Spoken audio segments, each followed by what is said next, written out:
Okay, I'd like to call this meeting of the Spanish Fort Library Board meeting to order. Roll call, Ms. Gaines. Smith. Here. Gustafson. Here. Perry. Here. Wynn. Here. Brown. Thank you. Our invocation and pledge of allegiance will be led by Board Member Shane Perry. Father, thank you again for another great day here in Spanish Fort. Thank you for giving us opportunity to come together as a group of citizens and folks that care for our community and allowing us to make decisions on behalf of all of us in our area. Father, just thank you for the wisdom and guidance you provided us, and thank you for the safety and health that you've given to our citizens. For your son's name we pray. Amen. I pledge allegiance to the flag of the United States of America, to the republic for which it stands, one nation, under God, indivisible, with liberty and justice for all.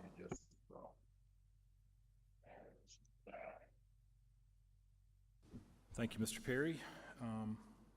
Call for the approval of minutes from the previous library board meeting dated April 21st, 2025.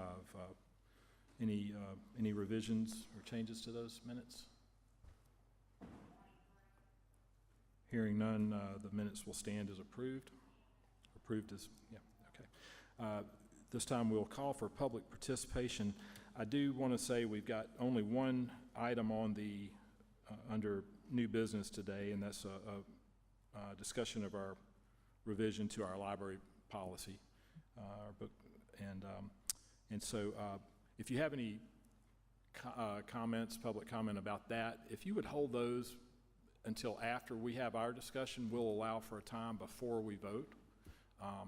That would be great. If you have discussion of some other item related to library business, this would be the time you could come up and speak. Anyone? Okay. All right, so public discussion is closed, general public discussion. Under old business, there's none. New business, we will have a report from Ms. Spencer with her librarian report. All right, well, good evening. It's so wonderful to have each and every one of you here today, including the mayor. So my favorite part is the librarian's report. So I know last 2 weeks ago I gave you the report from January until mid-April. We had over 26,000 circulations, but the past month in March we had 4,146 visitors to walk through the door. The vast majority of those came during the week and when the kids were out of school for Mardi Gras, so we had about 1,300 people walk through our door just that week in March. In the month of April, just last month, we had 3,966 visitors. And the same thing occurred during the week of spring break when schools were closed for Baldwin County. We had about 1,200 visitors just within that 1 week. So if that lets you know anything, just for those weeks being closed for Mardi Gras and spring break, how much more summer will be just overwhelming and a lot of fun. So yeah, we've been having a lot of visitors. This is great for our programming and all the things that we have to look forward to in the coming months. Now, I wanted to touch on Delta Woods and Water because it was a wonderful event. It was planned well. It was seamless. Everyone had a good time. Sarani and I did story time there at Five Rivers for Delta Woods and Water Expo, and we had over 55 visitors. We'll probably get some better signage so we can pull more people in to our area, but we certainly enjoyed it. All the families thought it was fun for their families and their kiddos, and we were able to then give them more paperwork, well, not paperwork, but flyers about the library and all the things that we offer, because some of them just didn't know. So it was a great outreach program for us to get new faces into the library. And that leads me to summer reading. So we're all gearing up, my staff and I, we're getting ready, we're putting in those purchase orders. I know you all just love to see them coming.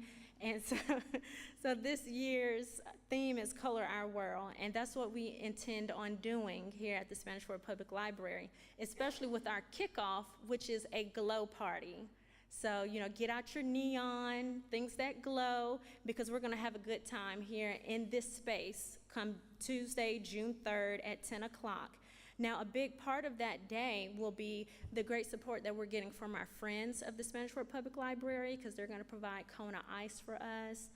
They also provide all the popcorn that we receive, that we utilize for all our movies and such, and they'll also send volunteers for our programming. So we love those guys. They're like the grandparents of the library. So if anyone under the sound of my voice would like to get involved with the library to support it, to raise money, to participate in our programmings and events, the Friends of the Spanish Fort Public Library is a great group to join into. Just putting that out there. So we will have programs for all ages, so no one is left out, adults all the way to pre-K. We have something for everybody, and my begging, I like to call it begging, but asking for donation, it has been panning out pretty well. So Cracker Barrel has been generous enough to give us 2 gold card gift cards, or golden meal ticket cards. So it's really cool. So for each card, 2 people can have a drink, an entree, and a dessert. So adults, that's an adult prize. So I would definitely mark down on my calendar to make sure that you're registered so that you can get a chance to win that at the end of summer reading. And we have, of course, other coupons from many various local businesses like Chick-fil-A. Sonic is going to provide us with some, Logan's Roadhouse. So we have a lot of great businesses that are supporting our local library as well. So registration for summer reading begins May 12th, Monday, May 12th. So make sure that you all are sitting up ready for to scan that QR code. Go online as well to our website, Spanish Fort Public Library, and you'll be able to register there. And the first 250 people to register, I know it's just more. I see you, Mr. Smith. I know you're just so excited. There's more. So the first 250 to register will receive their swag bag that will include some glow essentials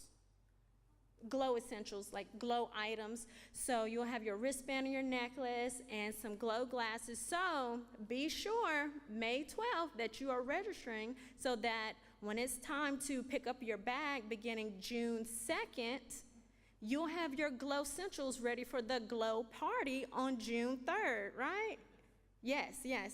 And speaking about support within the city, the Spanish Fort Police Department has agreed to help us with Adulting 101. So Sergeant McGuff is going to help us with learning different essential things for adulting. So that'll be on our calendar as well. So once that rolls out at the end of this month, our summer reading calendar, you'll see when that event will be. And Chief Few from the fire department recommended Andrews Auto for us to reach out to them, so we're waiting to hear back to see if they would want to participate in our Adulting 101, which would include things like changing a tire, or why is my dashboard lighting up like a Christmas tree, screwing in a light bulb, things of that nature. So we're getting a lot of great support, and I appreciate it, and I hope that the patrons will enjoy everything that we've planned. Some new activities that I just would like to add.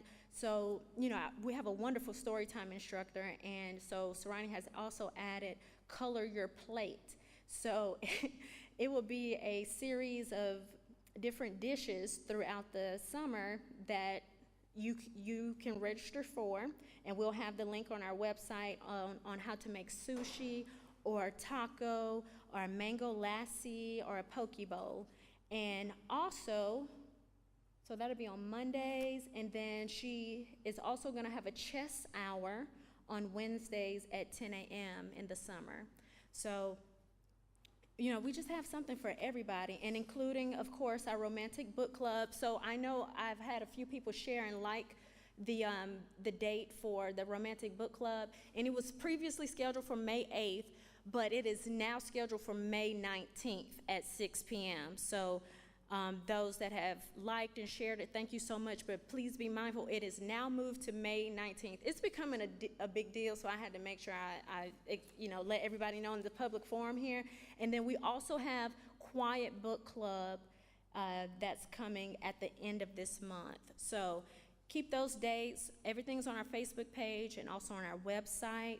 And then just a quick update on how things have been going with the great help that the board decided to give the library with us leaving in the evening times and such at closing time. So we've had a police escort that first entire week, but the past few days we haven't had one. So I was advised to reach out to dispatch prior to us leaving to make sure that they're there. So probably the past 5 days, no one has been there to escort us out.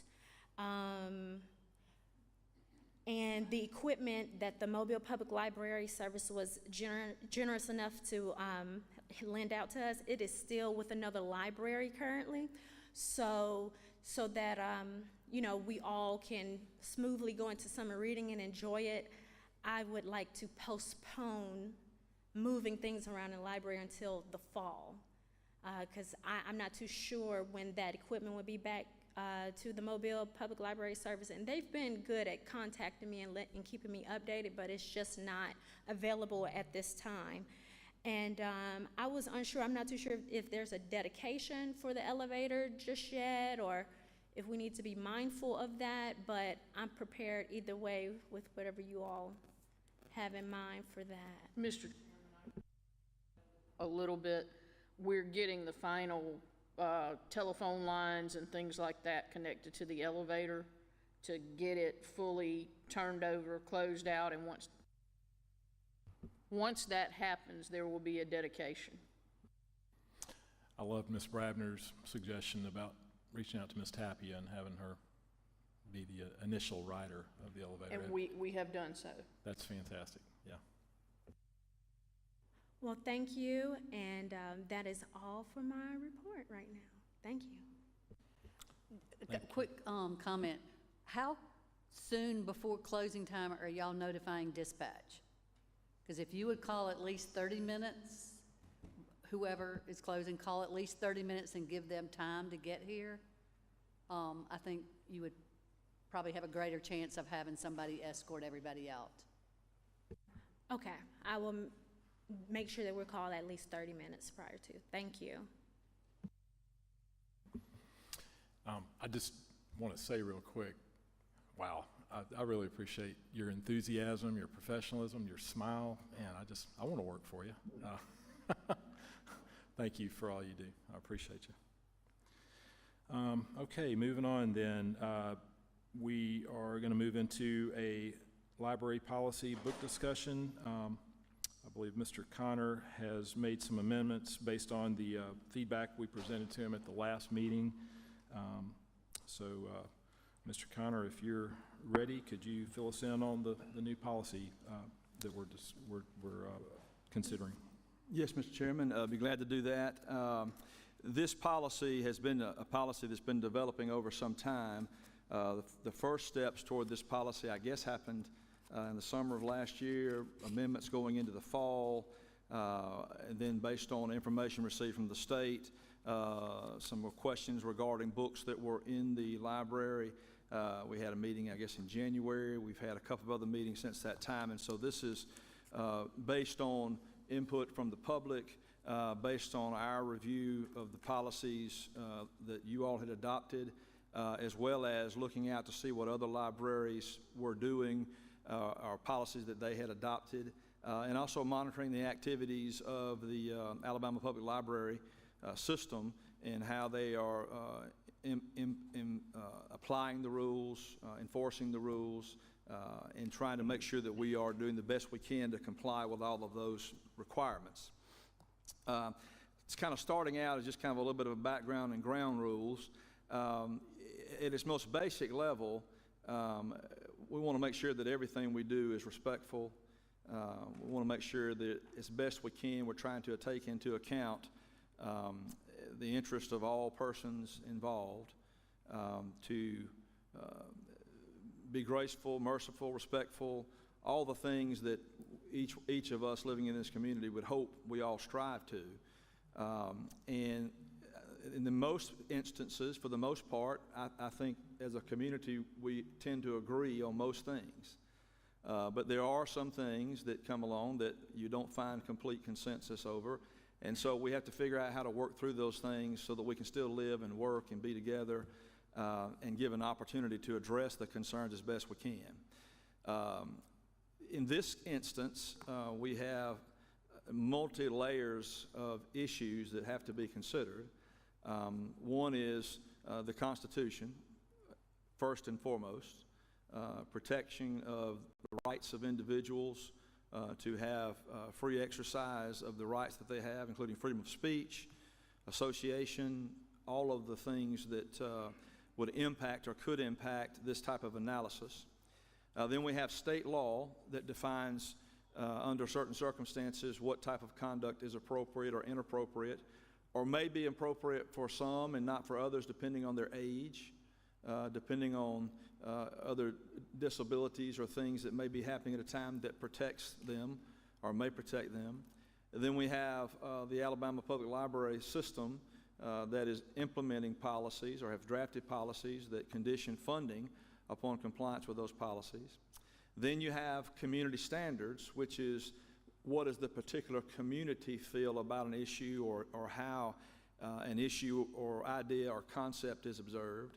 And then you have individuals who have their own idea about what that be. And like I say, 95% of the time, everybody probably lands on pretty close to the same thought. But there are times when there is disagreement amongst these things, and we have to try and figure out how to address those. So we have all of those constituencies that we're trying to balance as best we can in this policy.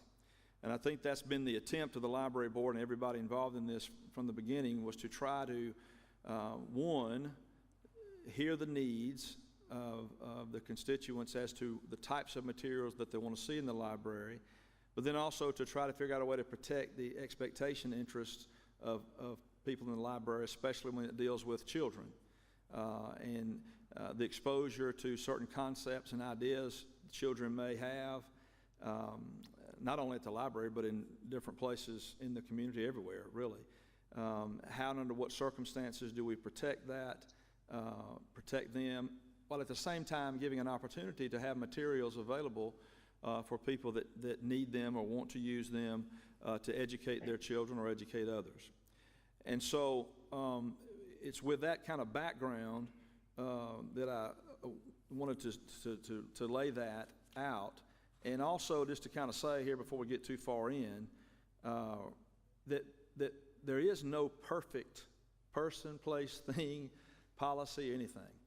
What we do is the best we can at the moment, and this policy is a living, breathing document, and it's been living and breathing for the last year, and it should be continually reviewed based on the law as it develops, court cases that come down, things that happen, just the way that life is. And so although at some point in time we have to take a snapshot and make a decision, that doesn't mean that you won't continue to review and look over this to see not only how it's drafted, but how it's applied. How is it actually working in real life? Because, you know, sometimes things as they're drafted and how they're applied and how they work is different. So we'll have to continue to monitor this over time to see what happens.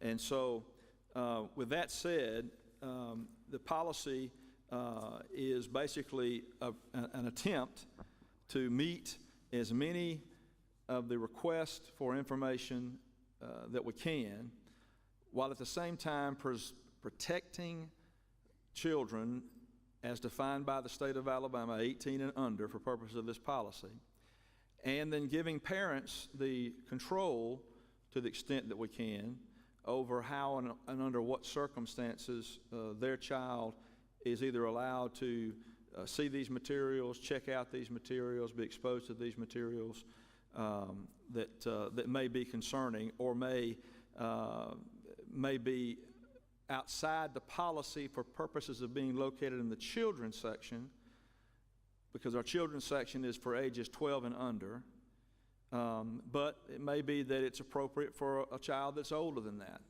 But because the state defines the terms that we have to protect as 18 and under, we have to look at all ages 18 and under, not just the 12-year-old section. So with that said, in Section A of the proposed collections, the policy, it just kind of gives an overview and says that this is an attempt to define how collections are made, how they're preserved, how they're maintained. Section B1 talks about the selection process, which outlines how and under what circumstances staff makes determinations, either by looking at magazines, trade magazines, journals, review journals, online catalogs. Basically, just kind of saying what staff and most librarians do when making determinations about purchasing items. Section 2 is criteria for selection, popular interest, level of demand, the currency of the information, whether or not there's a local emphasis, whether there's a relationship to the material with other libraries, the availability of the materials for larger libraries or collections in the area.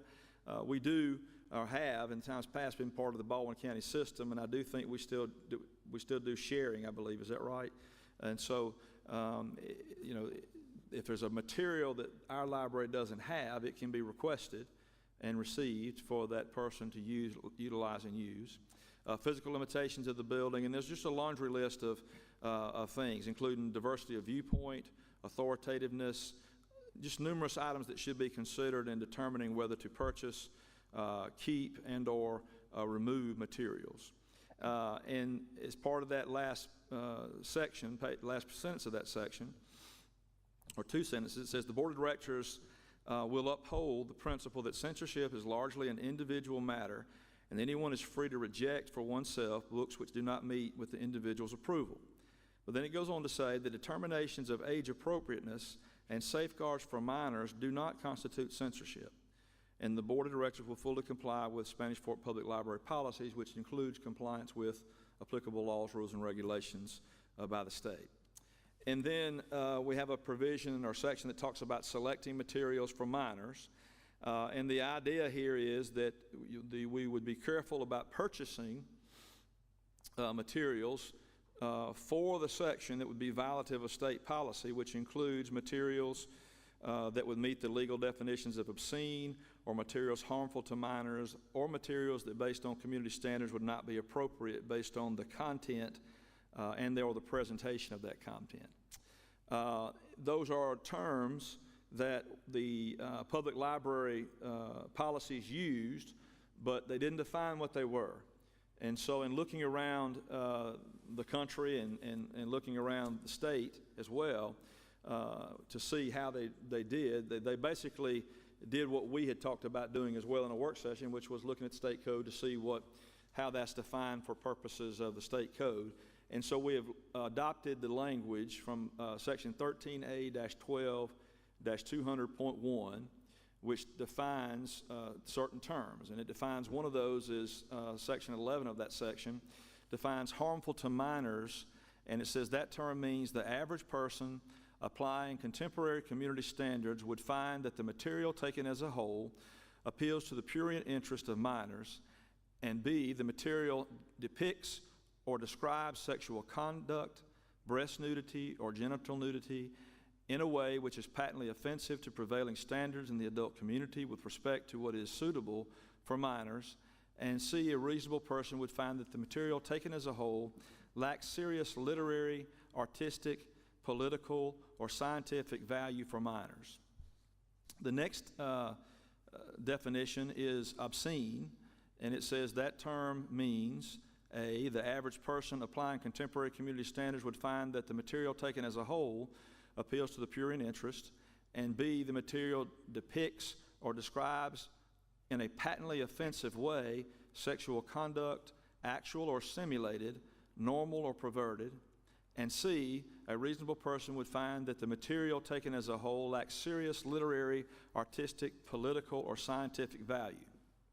And then section 22 of that section defines sexual conduct as the term means any act of sexual intercourse, masturbation, urination, defecation, lewd exhibition of the genitals, sadomasochistic abuse, bestiality, or the fondling of the sex organs of animals, or B, any other physical contact with a person's unclothed genitals, pubic area, buttocks, or the breast or breasts of a female, whether alone or between members of the same or opposite sex, or between a human and an animal in an act of sexual stimulation, gratification, or perversion. So those are the Alabama Code definitions of the term harmful to minors, obscene, and sexual conduct. The policy then goes on to state that materials with content that includes depictions of sexually explicit conduct will not be purchased for or located in the children's section, generally ages birth to 12, and may not be accessed by minors under the age of 18 without parental consent. So the policy doesn't mean that there won't be guides or informational books or sex education materials that are available, but they will not be located in the children's section and cannot be accessed by minors under the age of 18 without parental approval.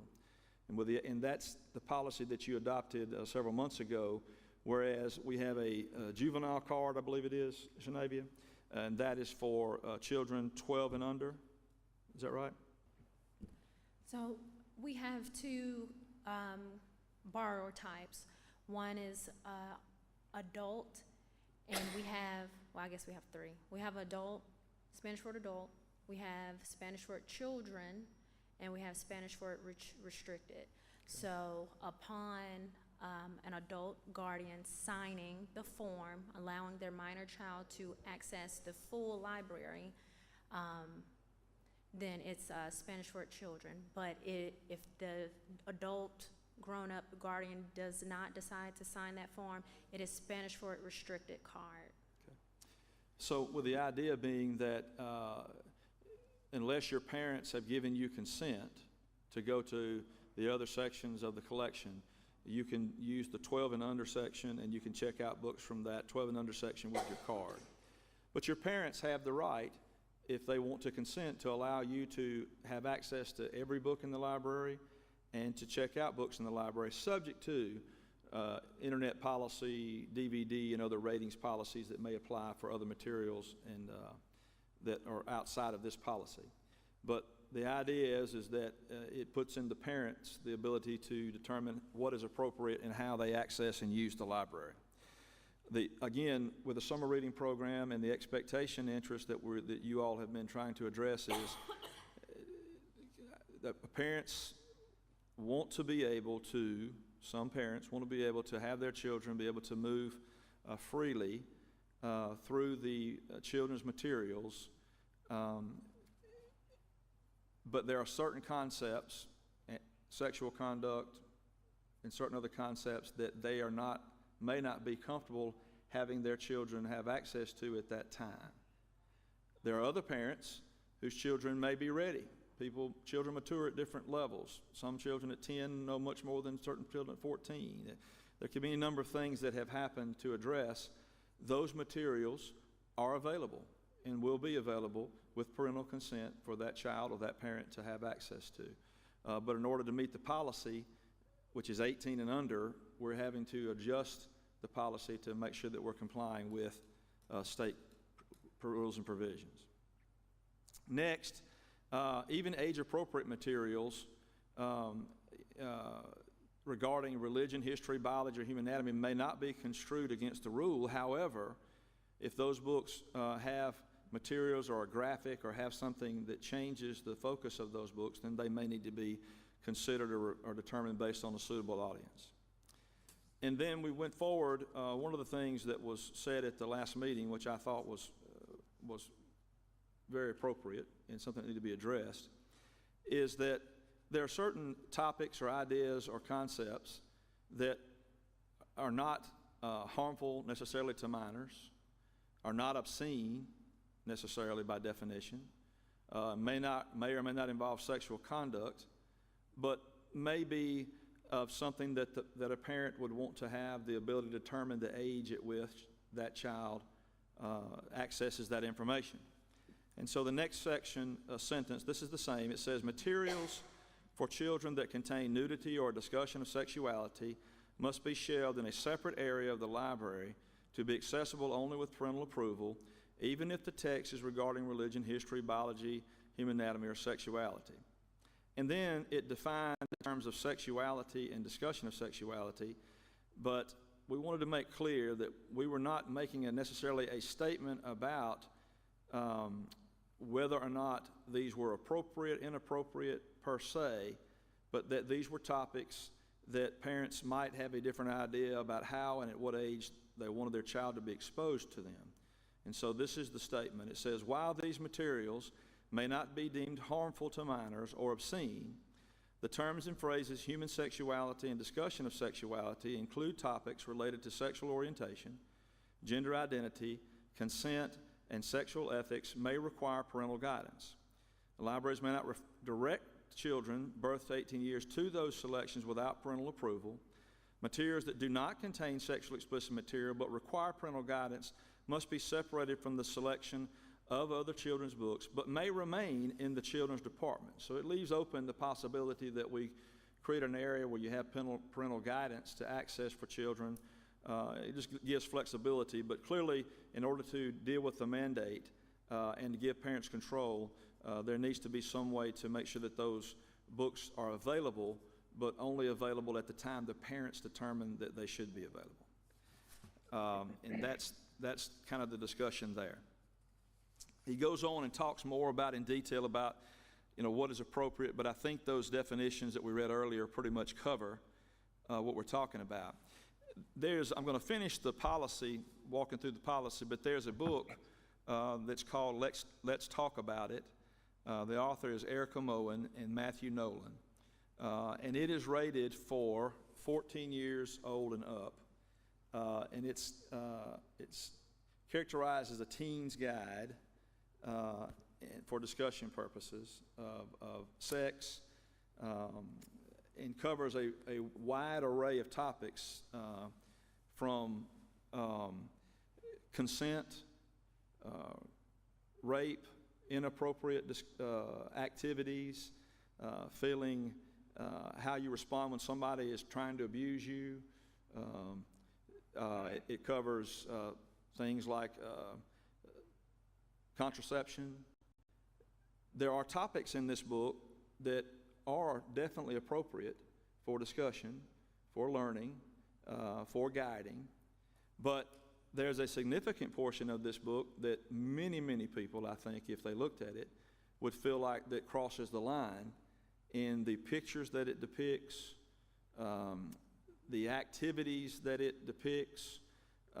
In some places, it appears to encourage children, if they have questions, to look to pornography. There's just a lot of questionable material in here that, again, there are parts of the book that may be helpful, but basically the chapter titles, after you get past the first three, what is body image? What is your body? Where do you start? What is masturbation? What is safe sex? What is climax? What is texting?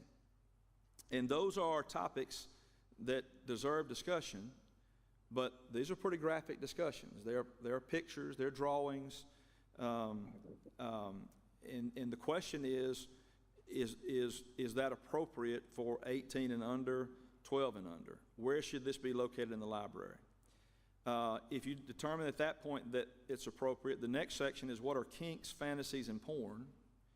And then we have a section on aftercare, what you do after sex, jealousy, rejection. Again, some of these topics and things you would find discussed in different books for education purposes.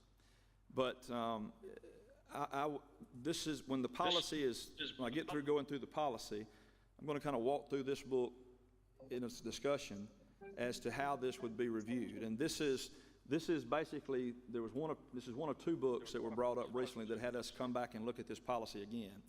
And if there's anybody here that's, I'm going to say 18 years of age or older, that wants to look at this book and kind of flip through it while I'm talking, you're certainly welcome to do that. And that way you can kind of understand the concern that was raised, at least to the library staff, then to the library board, to take a look at this. So if anybody would like to take a look at it, just let the clerk know and she'll let you take a look, and then I need to get it back, obviously. there's some pretty graphic materials. I would say this, in fairness, so graphic that we would not have felt comfortable putting it up on a screen in this room, or this meeting is being broadcast on Facebook and YouTube. We would not have felt comfortable putting that there without either blurring or blocking some things out. And then the real question is, and that's what the question everybody here is considering, is one, is this book appropriate for a 14-year-old? We use the information for purposes of the card catalog that the publishers and authors list for age categories. Now, under the Alabama under the Alabama rules, we're having to gauge this for 18 years old and under. So one of the questions I would have for anybody that looks at this book, and don't just look at the beginning, look at the back. I mean, go all the way through it. In the middle part of it, look at pictures, the graphics, and determine whether or not you would give that to your 14-year-old. And if you decide that you would, I'm not being critical of that. It depends on your circumstance, it depends on where you are. But I think if you look at this book and the content of this book, I think most people, and I can't speak for everybody, most people would like to know that their child was getting that book before they got it, I think. And that's, I think, the consensus, at least in the work sessions that the board has come to, is that this book in particular is one that was concerning to us, that it was in a section where youth under the age of 18 could have had access to it, but that has now been corrected. A child would not have access to this book in that section or be able to check it out without a library card that allows that and consented to by their parents. So the reason I use that is in a minute, after we get through the policy, I'm just going to kind of take you through an analysis of how this book would be applied to the policy. The next section of the policy is the deselection procedures that talks about under what circumstances a book is removed or weeded out. And that mainly has to do with, has it been physically damaged? Is it being used? Is it no longer an item that's no longer needed to balance the collection? It basically has to do with at what point in time is a book no longer useful to the discussion. One of the things you look at is circulation. But just because something has gotten old or is no longer the thought of the day, doesn't mean that it's excluded, because books have historical significance as well, even though they might not be in guide with science as it exists today or our understanding of science. Next is a section on gifts and donations. The next section has to do with memorial books, honor books, patron requests. And then in section 9, it defines the collections that we have in the library: adult fiction, adult nonfiction, children's collections, DVD collections, electronic databases, foreign language, internet, large type, new media, paperbacks, periodical collection, reference collection. Young adult collection in our library is defined as, let me say this too before I start this. Shanavia has come on and done a tremendous job with the library since she's been here, but Shanavia didn't start the library. She came over and took over a ship that was already sailing and is continuing to make improvements and working to make improvements. So the classification system I'm fixing to share with you now is what is here, and again is continuing to be developed and worked with, so I want to make sure I said that. So the way that our library is set up is not set up exactly like some other libraries are at the moment. That may change. For purposes of the policy, the way that the state of Alabama has handed it down, I'm not sure that we don't have the right method the way it is now. Some libraries are really having to struggle with how to impose the state standards, because they have a children's section, they have an early section, they might have a teen section, a tween section, a young adult section, and they might have an adult section. And so trying to define how to fit all these policies across the library and implement them may be difficult in some places. One of the things that we looked at, the first true full book challenge that we've had, and there's only been one, was whether or not the book should be moved, whether or not we should go to book labeling, whether or not it would be an idea to how to address the concern so people know what they're getting. We met with librarians from around the county to try and form that policy, to figure out how to address that. Every one of them, without exception, said that labeling is not the way to go. We don't like labels. That's not a good thing. It can create a stigma. You know, people don't want to pick up the book and walk up there. If it's the bad book, you shouldn't use labels. And I went around to every library in the county and took pictures, and every one of them had labels. Every one of them had labels. They had places where they had books set out, and so we don't have that to my knowledge. There may be some, but I don't know that we have a label system that's been implemented. Sometimes the books we have are books that are given to us from other libraries that might have labels on them already, but I don't think we label each book as it comes in new.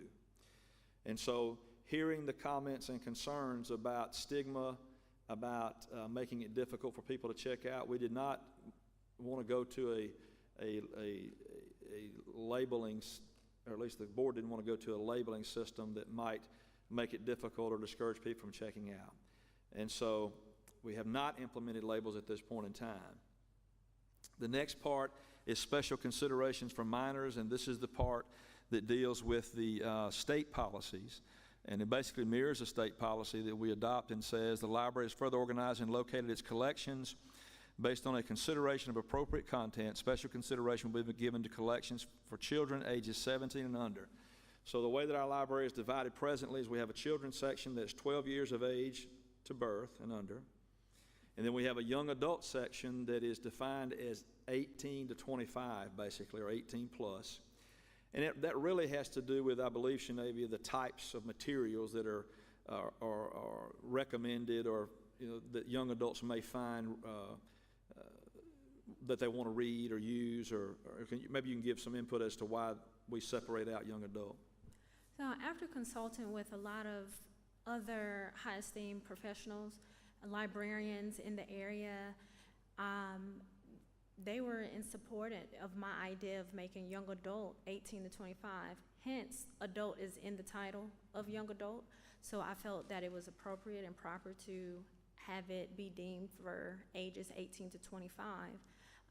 And with parents' permission, a child or a minor that's under that age would still have access to those items that are on a reading level for those that are teens. So with having the form in place for the parents to sign and dedicating that area to 18 to 25-year-olds, just for that collection, I felt like parents had access to it for their minors, and all those materials still available to those that wanted them. And then the children's area, as you stated, it's on the opposite side of the library. So everything from board books all the way to juvenile, junior chapter books and such, nonfiction, is on one side of the library, where young adult and adult is properly placed on the other side of the library. So there are clear lines drawn as to where items are. So there's clear dedicated areas for each of those items. So in effect, unlike a lot of libraries that have different departments, and then within those departments they have books separated out, segregated out in different places, ours is pretty simple as we sit here today. 12 and under, anybody can go look in those books and take out books, check out books. And then for the rest of the library, if you want your child to have access to the young adult section, any other portions of the library, then all you have to do is consent to that, and the library is open to them, with the exception of internet policy and maybe some ratings for DVDs and those kind of things that have their own rating systems. Yeah, and those are on different sides of the library as well. And we have, our internet is funded through the state, so we have to have child guidelines on our internet services anyhow. So that's already protected, the internet services. Right. The next requirement is that, from the state, is that library sections designated for minors under the age of 18 remain free of material containing obscenity, sexually explicit, or other material deemed inappropriate for children or youth.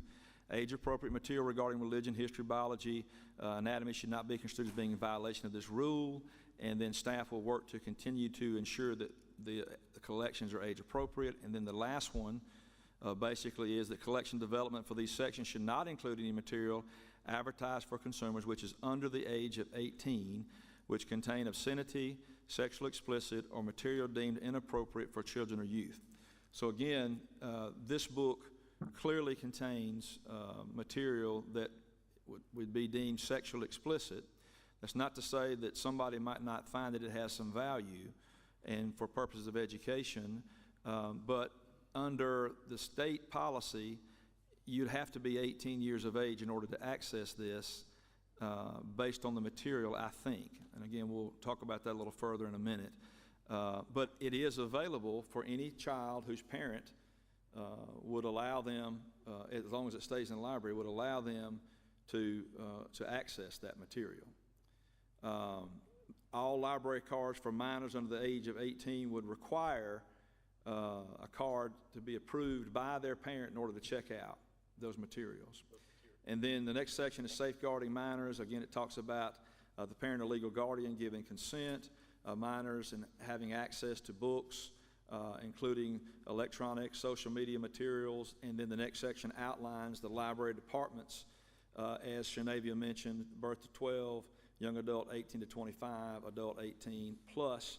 And then as part of that, to help staff understand how to deal with concepts or ideas for children, there's a list of words or check words, including things that are not necessarily inappropriate, again, are not necessarily harmful to minors, are not obscene, but depending on the age of the child, a parent might decide, I want my child to wait to look at that. So instead of having a subjective review of every book that comes in, we decided to let the card catalog do the work for us, which is basically based on the information provided by the publishers as to the content of their books. And those items that might be of concern to certain parents below the age of 12, as it relates to us, would be anorexia, bulimia, gay, gender identity, homosexual, lesbian, LGBTQ+, rape, self-help, self-harm, sex,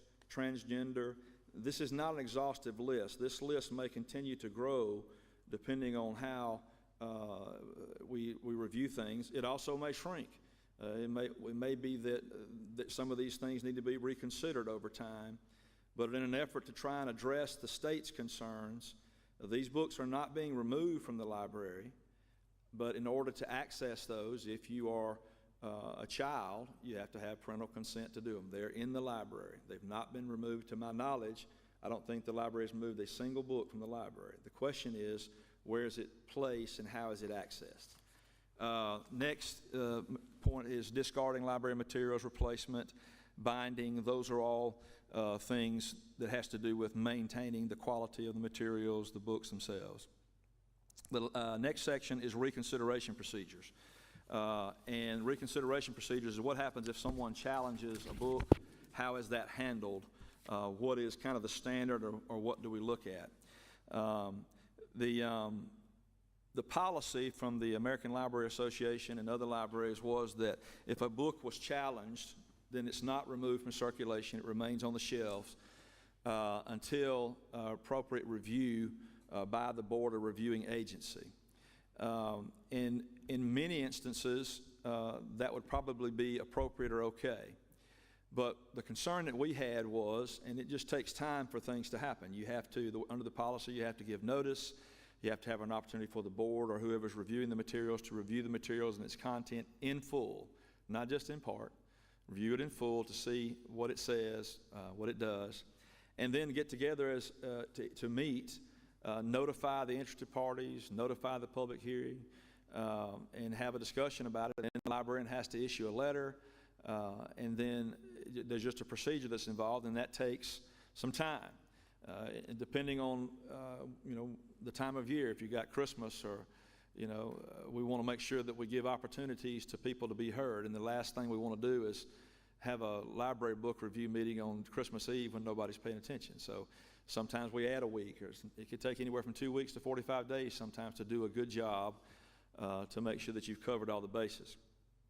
But if the book is harmful and it's not appropriate to be on the shelves, then that'd be a long time for it to allow it to hang out there, because we kind of had that experience with this book, and I think that's what some other libraries have had too, is that people came in to complain, and then 2 or 3 weeks later they came back in, the book was still there, and they're still complaining. And so what we did was we came up with a kind of a way to handle that procedure and make it where it's more favorable for all parties involved while giving a time to review. And so if a complaint or a request is made regarding a review or reconsideration of library materials, the policy, first of all, states that in order to, anybody can file a complaint and request, but the reconsideration procedures and going through the whole process is limited to people that reside in Baldwin County and have a Spanish Fort library card. And the reason that we think that's important is that we don't want to have a situation where we have people sitting thousands of miles away that have never come in the library, never looked at a book, don't have a library card, just sending out book challenges, and now all of a sudden we're having to follow policy, go through a bunch of hearings, challenging books for people that have just printed off a book challenge list and sent it out. And that's not our desire. I don't think that's healthy for the community. The board was adamant that we limit who and under what circumstances can make challenges. Now, do we want to hear, does the board want to hear if there's a book that's questionable? Sure they do. They want to hear about it and they'll take a look at it. But we're not going to start a full-blown notice, hearing, publication, removal for anybody across the United States of America that wants to send in a complaint. We'll be doing this every day, nonstop, for the rest of our lives. And so we're trying to create a policy that works for all the parties and interest involved, and this is what the board came up with. So if a patron or someone has a request for reconsideration of materials, the library director should have a discussion with that patron about the material in question and inform the patron of the selection policies and procedures. It's highly possible that a book accidentally gets shelved in the wrong place. And if it's clear based on the card catalog number or the number of the book that it was just put there by error, or it's also possible that a library patron takes a book and puts it in a place where it's not supposed to be. It's brought to the librarian's attention. She takes the book, puts it back in the appropriate place. There's no reason to go through a full-blown review process over that. Next, if the person wants to, so if the librarian is able to resolve it, that's fine. Next, if we get a true complaint regarding a book or procedure that needs to be reviewed, the staff or the library director will notify the patron that if they wish to pursue the complaint further, and if they meet the requirements for doing a full-blown review, they may submit a request for reconsideration to the library director, and the patron will be provided a written copy of the collection development policy. Staff should inform the library director when a form is given out so that we have a trace of this. What we don't want to do is lose the fact that there's one pending. We want to make sure we follow it if it's been made. Each request will be limited to a single title. Multiple requests may be submitted by the same patron, but the board chairman will determine which material will be reviewed by the board and the library director first, and the library will generally conduct only one review at a time. What we don't want to do is get in a situation where we're not being able to concentrate on a particular item. We want to make sure that we give due diligence to each item that may be challenged. If multiple requests are submitted for the same material or material already has been reviewed, the documentation of the final decision of the board chairman and the library director will be sent to the individual requesting review. So if we've conducted a book review recently, there's no new information, then they'll be given a copy of what was done unless there's some reason that's changed. And I will tell you that this law in this area is ever evolving. So what is a law or understanding of the law today could change. The Alabama Public Library policies could change, and if they change, that might change the review. So we'll have to continue to monitor that. At that time, the individual may accept the decision as it stands or appeal the decision to the board of directors. The review committee will only review the same book once every 3 years. Then appeals on the review may go to the board of directors for the remainder of the 3-year period. A maximum of 4 book complaints is allowed per resident per 12 months. We want to be sensitive to people's concerns. We want to be sensitive looking, and everybody has a right to bring to the library's attention a book that may be concerning. But if the library director and chairman determine that that's not one that's concerning, we're not going to do 100 book reviews per person in the city. We're going to try and have some order to how this happens. The challenge materials will not be removed from circulation during the reconsideration process unless they have been alleged to be in violation of Spanish Fort public policies related to minors. In the adult section, if someone challenges a book, it will stay in the circulation because We're adults. We're supposed to be able to look and be discerning for ourselves. But if it involves allegations or protection of children or something like that, or that might involve the policy for protecting minors and access to materials, that book will be considered and temporarily removed or relocated to the adult section pending an informal review by the chairman and library director. So this policy has a two-step policy. The library will not purchase additional copies until the review is completed. The two-step policy, again, is to try and streamline this process so that if there's clearly a book that needs to be addressed, then it can be addressed subject to review and appeal by the full board. If there's a book that clearly is not problematic and it doesn't need to be reviewed, and there's someone maybe that's just being overly sensitive, and then we have a procedure for that book to be placed right back in circulation, and then that person can appeal to the board, but it's not off the shelves at that point. It's there. So we're trying to find the common ground for all. So here's the two-step process. Upon receipt of a complaint by the library director, that will respond within 2 days and confirm receipt of the form by the chairman or his or her designee. And then here's the two-step process. The first step, the board chairman and the library director committee, which is those two people, will commence review of the challenge materials within 15 business days. That's to begin. The board chairman and library director will meet once they have been able to review the material in its entirety, not more than 45 days after the receipt. Hopefully, it doesn't take 45 days to review it, and hopefully it doesn't take 15 days to start. As it relates to children's books, some of these are so 10 pages long, 20 pages long, they may be able to deal with that in minutes, depending on the complaint that's been made. But we want to make sure that if it's something that, for example, involves a 600 or 700 page novel, that they've got time to review and look at it, and they're not bound by a hard and fast time frame that's too short. At the conclusion of the meeting of the chairman and the library director, they'll make one of the following decisions: retain the material as is, move the material to a different collection in the library, withdraw the material from circulation, or refer the material to the library board for further review. The director will inform the patron and board of directors of the decision made by the board chairman and the library director within 2 business days of decision. And here's the kicker, it takes unanimous approval of the librarian and the board chairman to take action on this. If the board chairman and the library director cannot agree on a decision or course of action, the reconsideration request shall be forwarded to the board of directors for review. So if both of them agree that it should be retained, if both of them agree that it should be moved to a different collection, if both of them agree that it should be withdrawn from the circulation, then that's what happens. If both of them agree that it should be not be moved or stay or whatever that is, then that is the decision in the interim. It stays in circulation unless they've agree that it should be removed. If they can't agree on what to do, and again, this area can be subjective. This area of the law can be subjective, and that's why we have to be careful in how we, as best we can, impose these, because all of them are on a case-by-case basis. This policy gives framework, but each book has to be looked at on its own merits to determine how and under what circumstance it applies.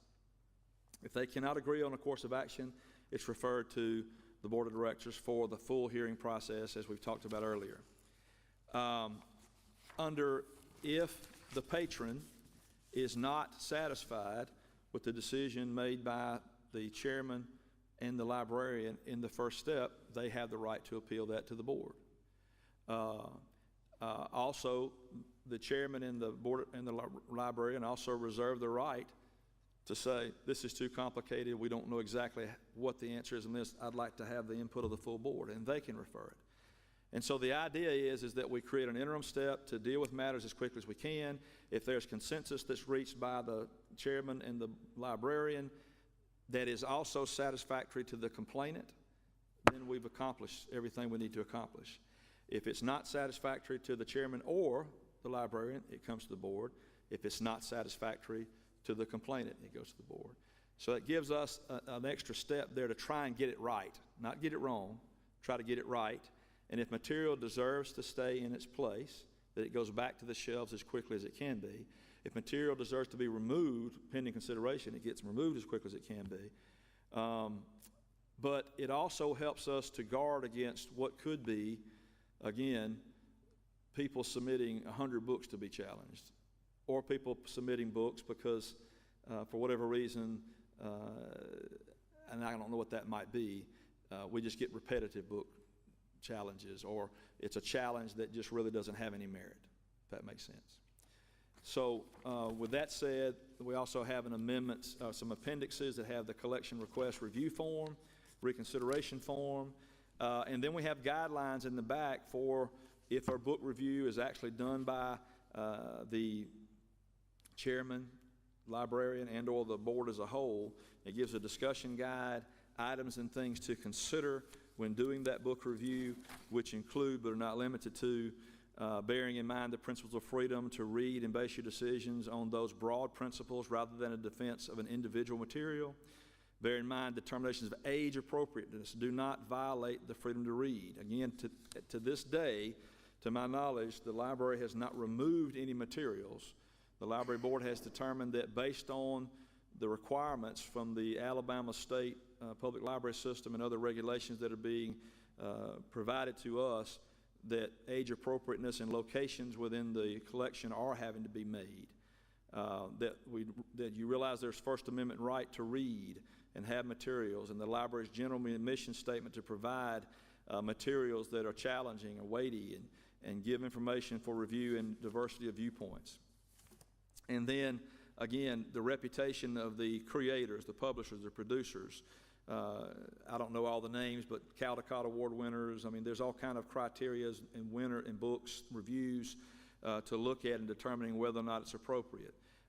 Whether it's a classic, books may be outdated, but they still may have matters. I, to this day, can't figure out why I had to read some things in high school that I was required to read, but I did. It was a classic. It was supposed to read those things. Clear and accurate with the scope of the next text. Quality of format, authenticity of voice, just numerous criteria to look at to determine whether or not that would be appropriate for review. And so with that said, Mr. Chairman, that kind of outlines the general kind of overarching view. May have some further comments at the end of the public participation section, depending on questions that arise or statements that are made. I do want to say out of the gate that this board in particular is has given much consideration to our constitutional rights, the policies that are required to be adopted with every effort to try to manage this in such a way that we meet expectation and interest on all sides. One expectation interest is to have materials available to people that want and or need them. The other interest is to make sure that those materials are provided to age appropriate at the time that a parent under certain circumstances wants their child to be exposed to those materials. And then the other kind of overarching thing is that we get is that this is censorship, this is wrong, this violates the Constitution. Again, this law is developing as we speak, but again, there's been no book that's been banned by the Spanish Fork Public Library. There's been no book, to my knowledge, at this point in time, that's been removed from the Spanish Fork Public Library. That could change in the future, who knows, but that's where we sit today. The authors are still free to write the books. The publishers are publishing them every day. This book can probably be found in many libraries right now. What the First Amendment in the Supreme Court has allowed clearly are time, place, and manner restrictions. So these books are available anytime the library is open, or you can check them out or you can ask for them. They're available in the main library. They're not in a special room anywhere else, and they can be checked out like any other book. The only thing that we've been talking about at this point so far is to make sure that the books that are in the 12 and under section, which is the children's section, do not have books that would be, because of content, violative of the state policy or any other policies adopted by the city or the library. The rest of the library is available to your child with your consent and your approval. That's the way that we're set up at the moment. What we're talking about here is not inconsistent with movie ratings, which you have to be a certain age to watch a movie depending on how it's rated, Books also have ratings. This book, although I question it, is 14 to 18. So it tells you an age range of what that should be. DVDs have ratings. Music has ratings. Like I say, many libraries have labels where they put things on there like parental guidance required or suggested or any number of things. We haven't done that. The only thing we've looked at is location and how it's accessed at this point. And so, Mr. Chairman, I think with that said, I think that gives a good overview, kind of your efforts to try and meet the needs of all constituents. And so if anybody has any questions from the board, certainly answer those. And then after the statements by public, we may have some more information to provide. Thank you, Mr. Connor. Discussion from the board. I'm more comfortable today than I was even 2 weeks ago.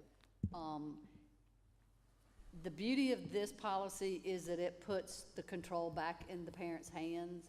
The books are still in there. If you want to allow your child to see it, you can still get it, and they can still check it out if you go through the proper procedures.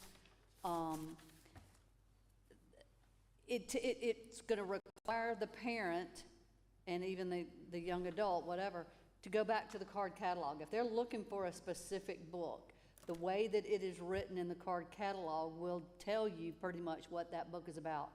I can't tell you the last time I ever went and looked at a card catalog.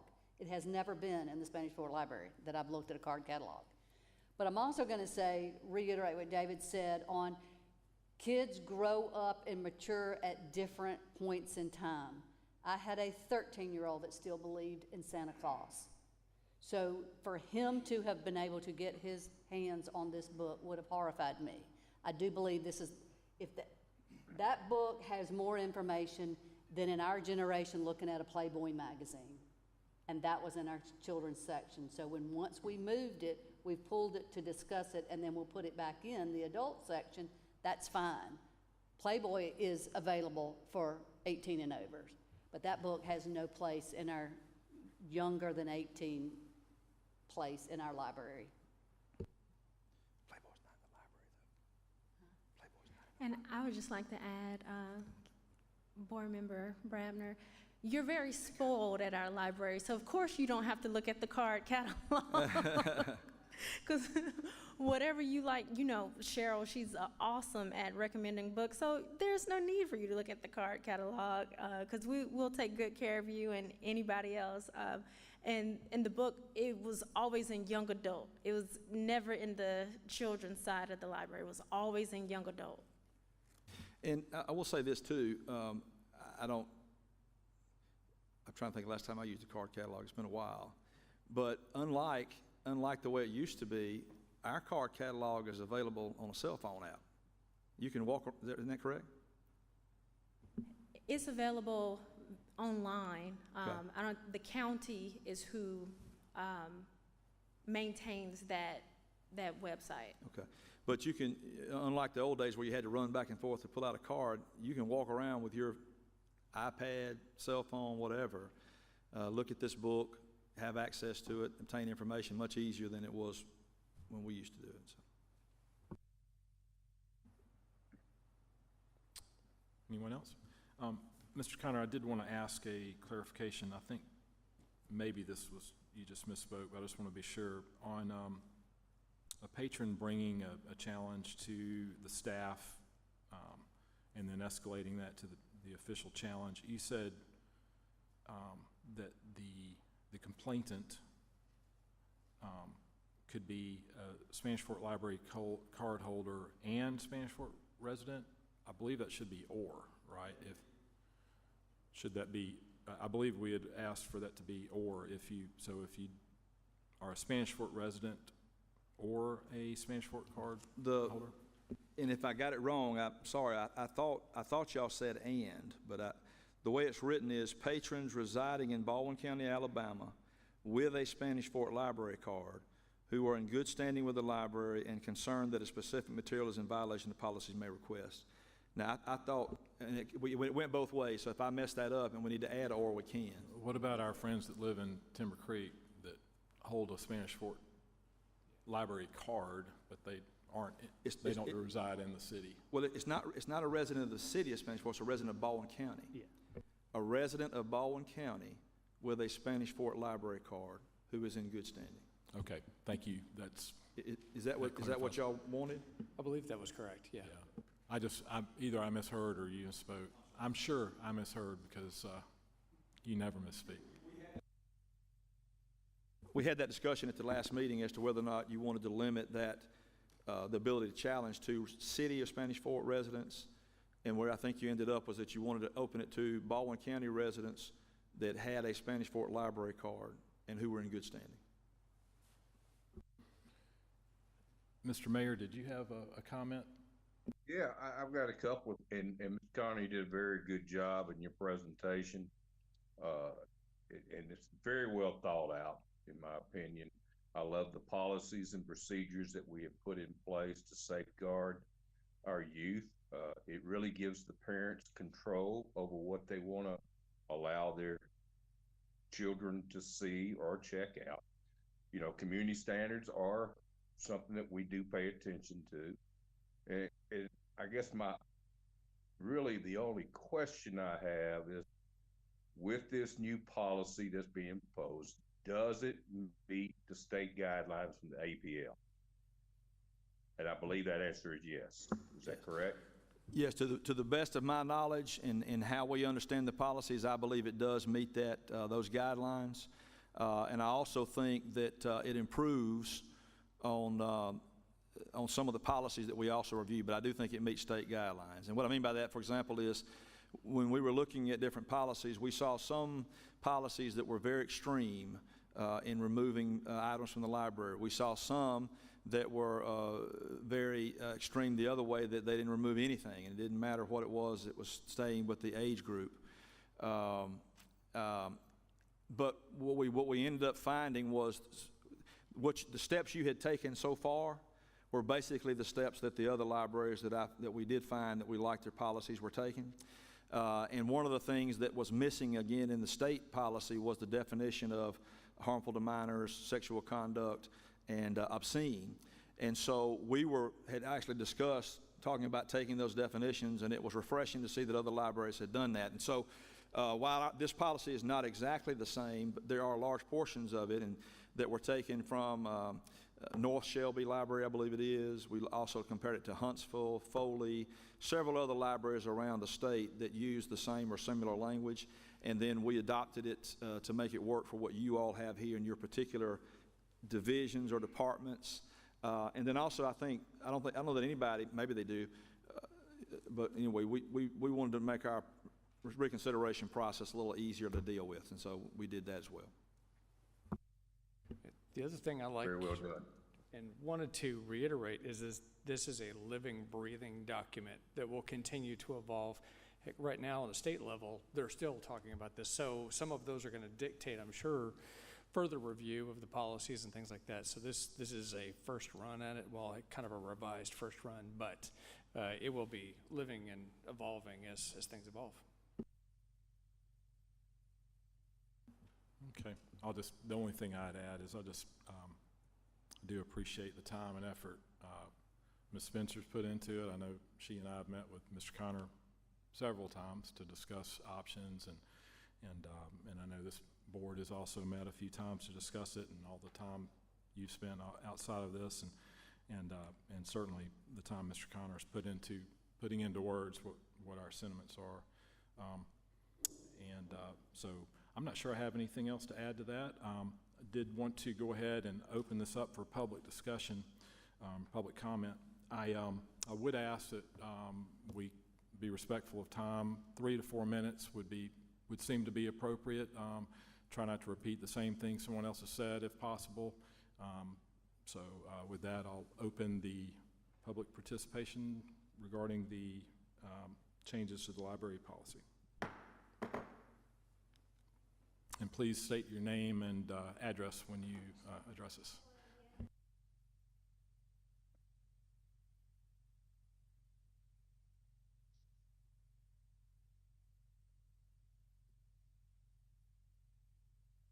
Is the microphone on?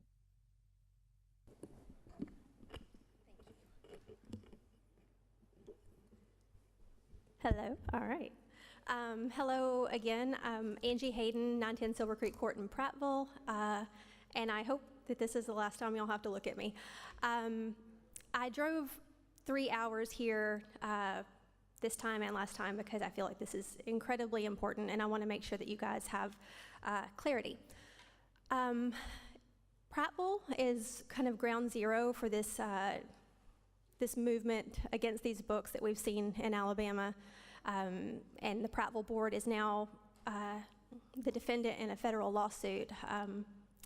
And Read Freely, which I helped co-found when all this began, is one of the plaintiffs. So over the last 2 years, I've learned a lot, and I would like to just kind of share with you for your consideration. First, I want to clarify that sexual content and sexually explicit are not the same thing in the state code. So sexually explicit would require, according to how it's written, the book appeal to the prurient interest of minors, meaning that it's basically meant to be titillating, and that it would have to lack any scientific, artistic, political, or literary value. So I just wanted to clarify that for you because I think there was some confusion. Secondly, I want to say that I am familiar with Let's Talk About It, and I am not in any way suggesting that this is what you're doing, but I have often seen it brought out to kind of horrify people, and then under that umbrella, while everyone's all worked up, it kind of gives the excuse to pull other books or relocate other books. And I think that Elizabeth is going to go a little further into how relocating books to an 18+ section is censorship, and it does not hold up in court. There have been court cases going all across the country, and it has never won. I mentioned this to you, Mr. Connor, last time after the meeting, and I thought I would share with all of you and kind of expand on it. In 1959, there was a huge hubbub over a book called The Rabbit's Wedding, and this really precious book about a little black rabbit and a little white rabbit getting married in the forest set everyone off. And the people who opposed this book felt that it was basically indoctrinating their children to approve of interracial marriage. They demanded that it be pulled, and they used Bible verses to back up their arguments. And I would dare say that in many towns, that was probably the prevailing thought. However, we know now, looking back, that you can't pull a book from the children's section because you feel that it encourages interracial marriage. That would be a violation of someone's constitutional rights. And so I guess as I look at your policies that say that books that mention identity, such as a book about a little girl with 2 mommies or 2 daddies, and you say that it is to be segregated to the adult section as if it's inappropriate, which it's not by any state code or the APLS code, what makes you different from the people who demanded that this book about the rabbits be moved to the adult section? That book was eventually moved behind the desk, and the librarians were receiving threats not only to their lives but to their state funding. So I also want to thank you, my eyes are not what they used to be, but for your concern about the library staff, because in Prattville, when all of this got stirred up, we did have staff whose husbands were having to come and walk them out to their car. I would also like to share with you, because I have found that a lot of people do not know this, that in Hitler's Germany, the first books to be burned were books from an institute that was affirming of gay and trans people. That might seem hyperbolic, and I understand that. That comparison could seem extreme. However, the panel of Clean Up Alabama members in Prattville at their event last fall, and Clean Up Alabama is a sister group to Moms for Liberty. The two of them have been leading this push. They openly called on their panel for the burning of books. The exact words were, "Burn the freaking books." And there was applause from not only the panel, but of course the audience as well. So I would ask you to keep that in mind and be very careful, because this has a tendency to lead to darker territory. I think that if you even looked back to the height of McCarthyism, there was a U.S. senator who said that censorship did not require the burning of the books. It could be simply moving books to a basement. And so, again, I'm just trying to illustrate to you that this is nothing new. This is history repeating. And I would ask you that in the future, when you're telling your grandchildren about this, that you consider maybe which side of that history you would like to be on, because I can guarantee you that your grandchildren will look back at this and see something very similar to these other examples. When I think about the people who demanded censorship of that book about the bunnies, again, I think that was the prevailing thought in not only my hometown, but probably here. But with the benefit of hindsight, I think we can understand how horrifying that actually is. So I would urge you to consider, even though it seems like you probably will not, as you go forward, there are likely to be legal challenges like the one in Prattville, and there will certainly come a point where you will have to, in the future, defend what decision you make here. And I say that with no ill intent. I say that in an attempt to make you see this from a different perspective. And that's all I have today. And like I said, I drove here 3 hours because this is very important to me. So if there's anything that I can answer for you, I'm available. Call me, email me. I'm happy to talk. Thank you. Thank you, Ms. Hayden. Hi, my name is Elizabeth Dunham. My address is 20 Princess Anne Road in Mobile. I am here to speak on behalf of those of us who believe in the core principles of intellectual freedom and access to information. As the mother of a gay child, I have witnessed firsthand the importance of representation in literature, and today I'd like to address the concerning issue in these proposed changes, which would unfairly target LGBTQ materials and the wider implications this could have in our community. One thing I would like to address too is there was a continual reference to concepts and ideas that may or may not be appropriate for certain age groups. Being gay or trans is not a concept or an idea, it is a reality and it is a fact. And people walk through this world and exist every single day in our churches, in our government, in our schools, in our sporting events.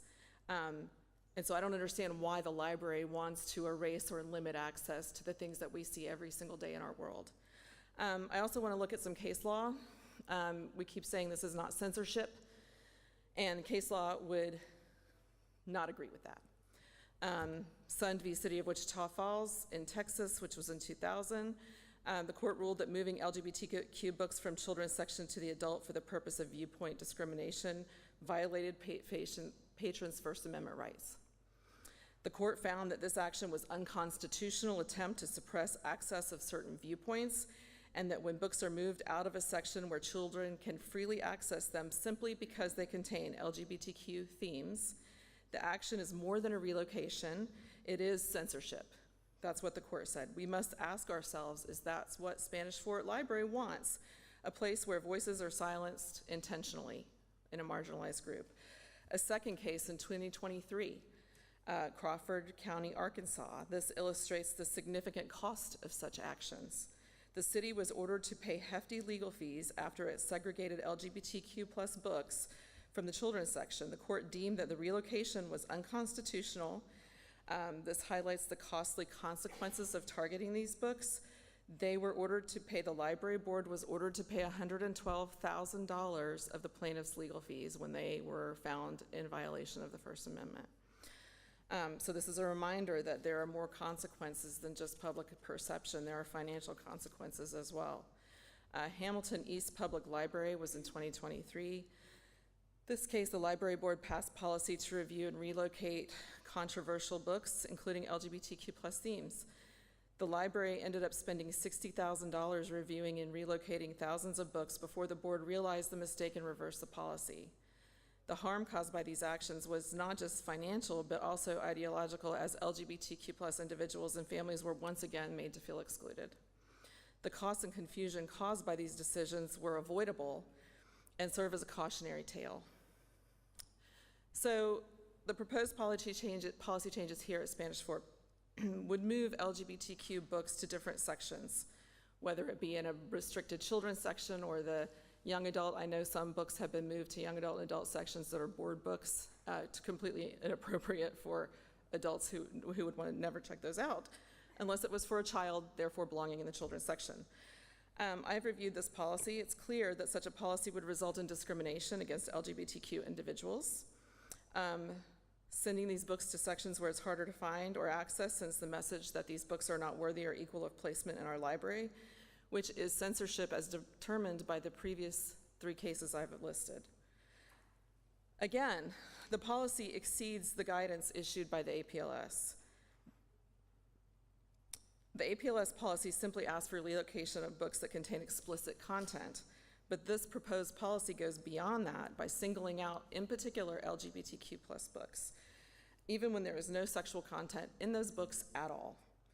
I don't understand why the library feels the need to go beyond APLS guidelines. This appears to be an intentional attempt to marginalize even further those who already face significant societal challenges.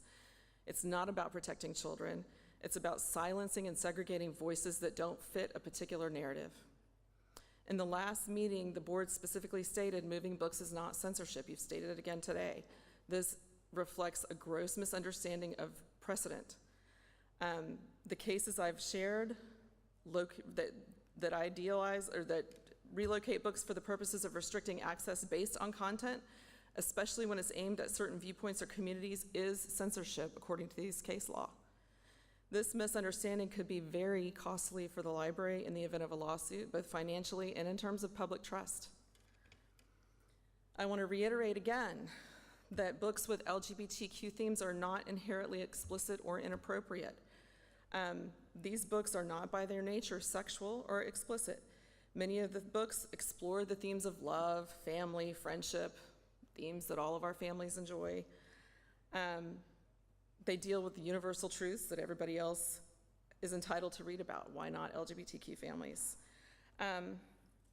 As I said previously too, the only people bringing sexuality into this are the adults who are causing the controversy over this. When my children were little and they read books and they watched Glee, I'm almost finished. Okay, thank you.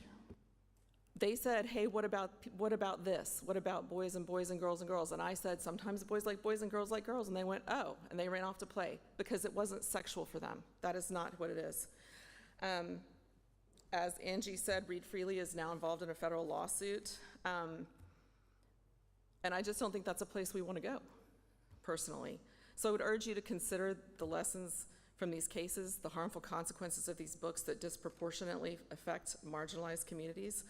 And let's keep our library a place where every member of the community can find themselves reflected in the books they read. Thank you, Ms. Dunham.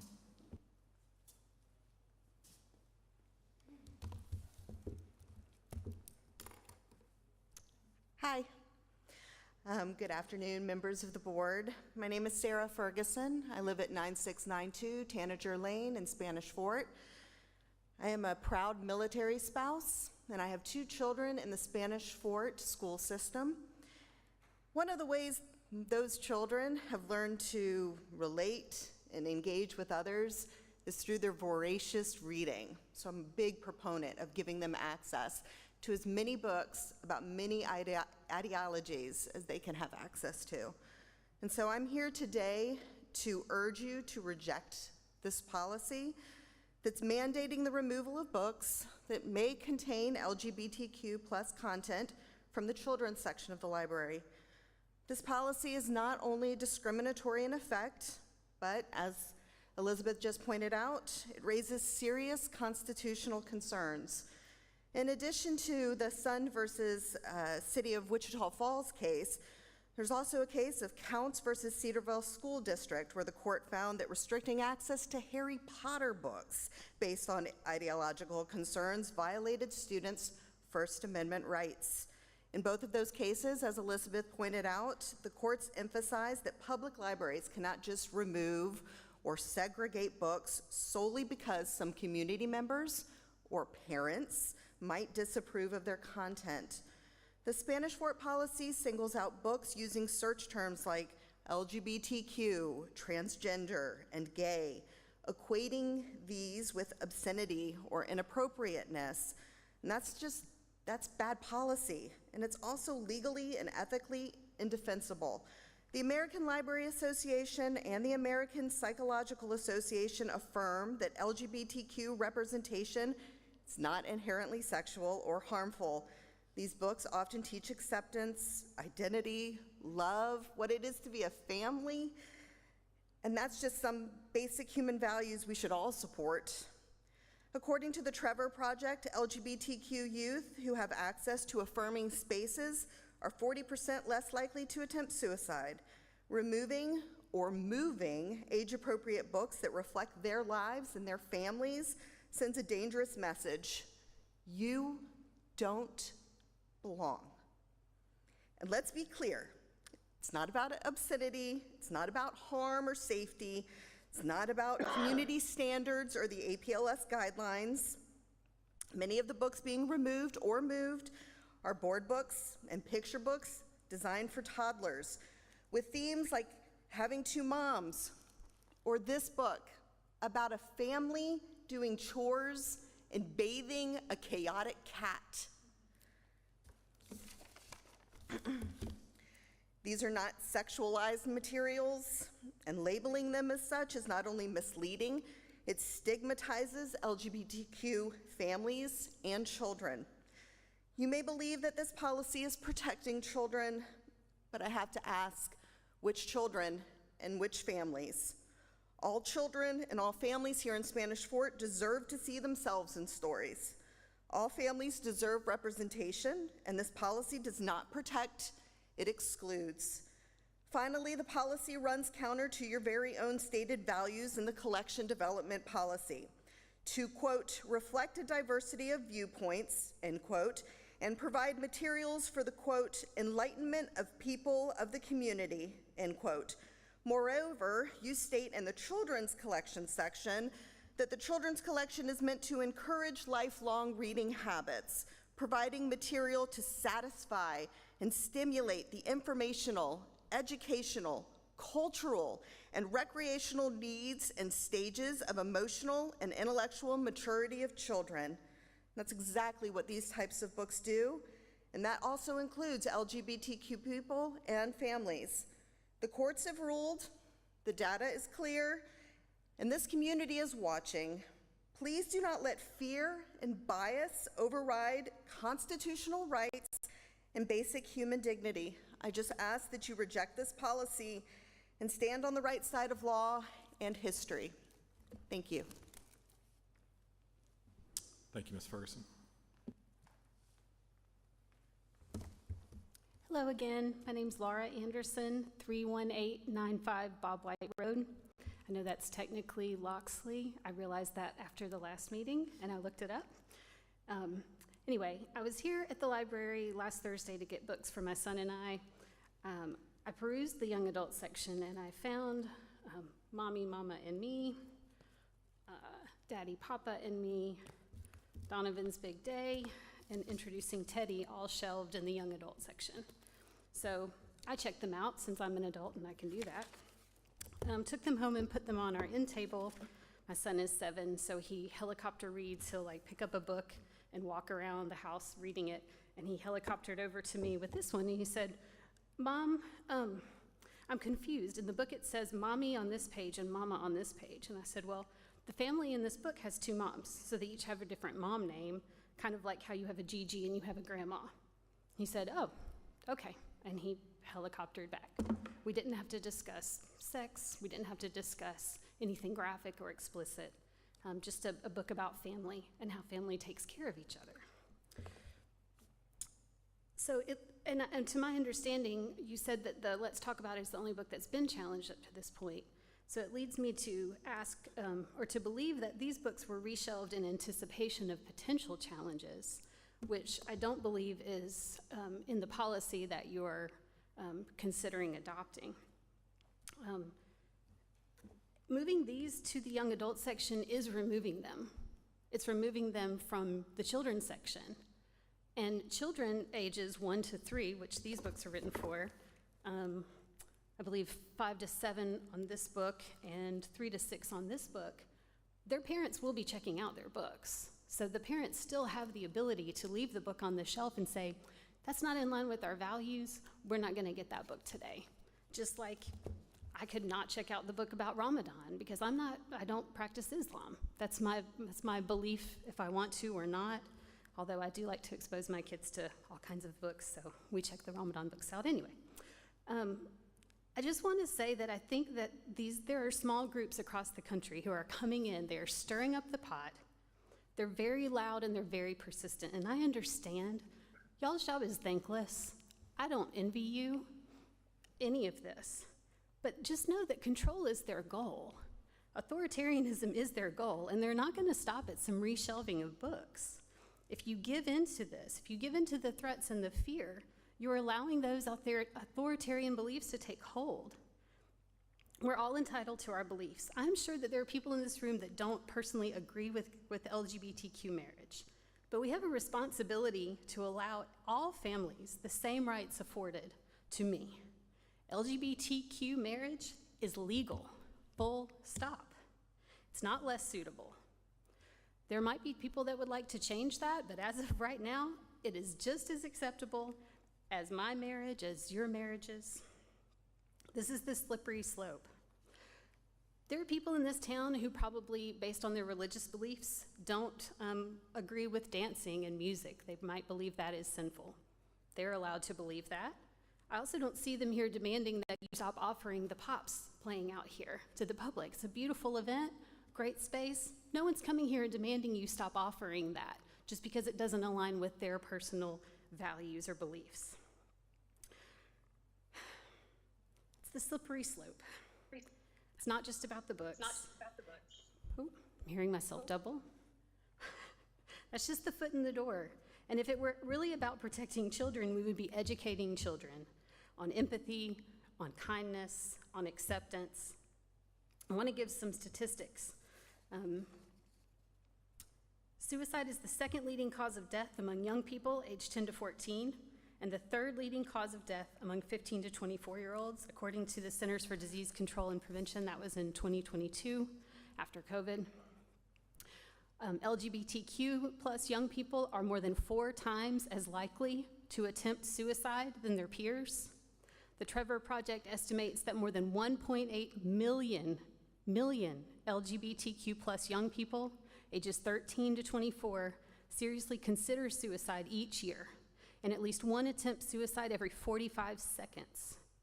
41% of LGBTQ plus young people seriously considered attempting suicide in the past year, including,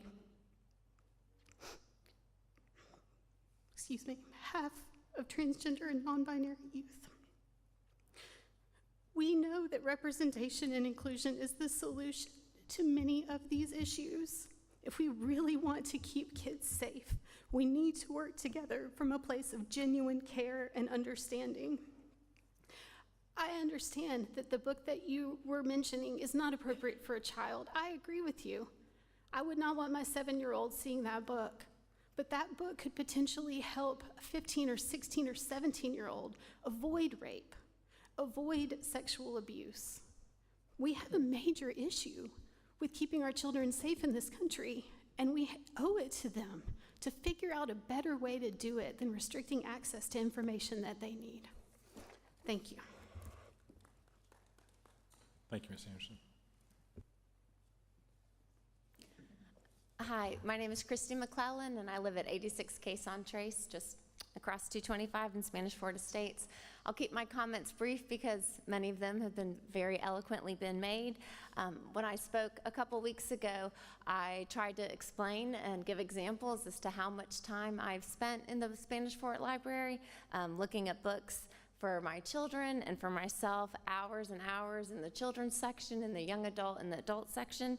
And I just want to clarify that I have not stumbled upon any book that I thought had sexually explicit material, including topics of sexual orientation, gender identity, and sexual ethics that I thought was in the wrong section. I haven't ever stumbled upon any books that I thought were in the wrong section. The point that I'm trying to make is that these books do not need to be moved to a separate section of the children's section. You know, we are maybe lucky that we have a children's section and a young adult section, so that way the books are pretty distinctly kept separate as far as the age groups.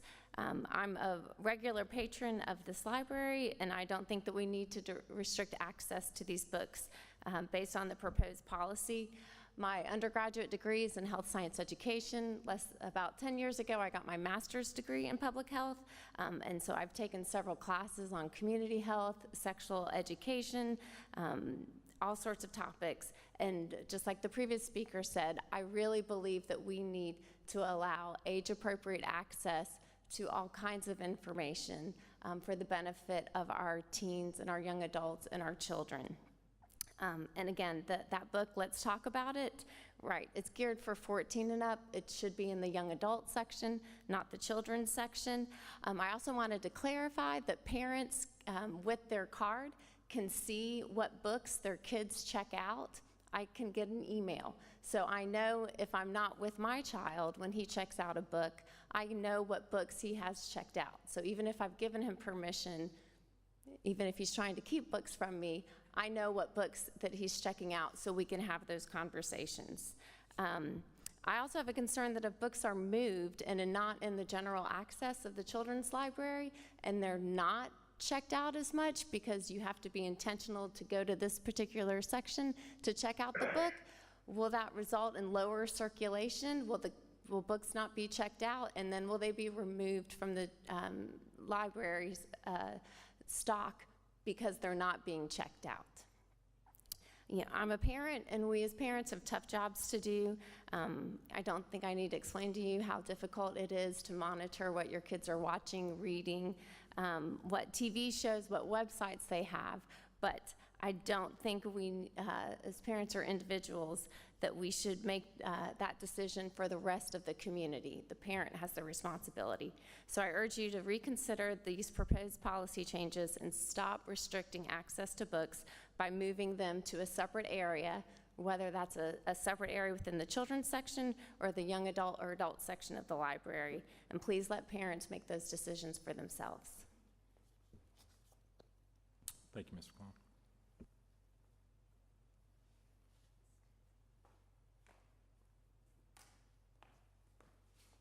Good afternoon.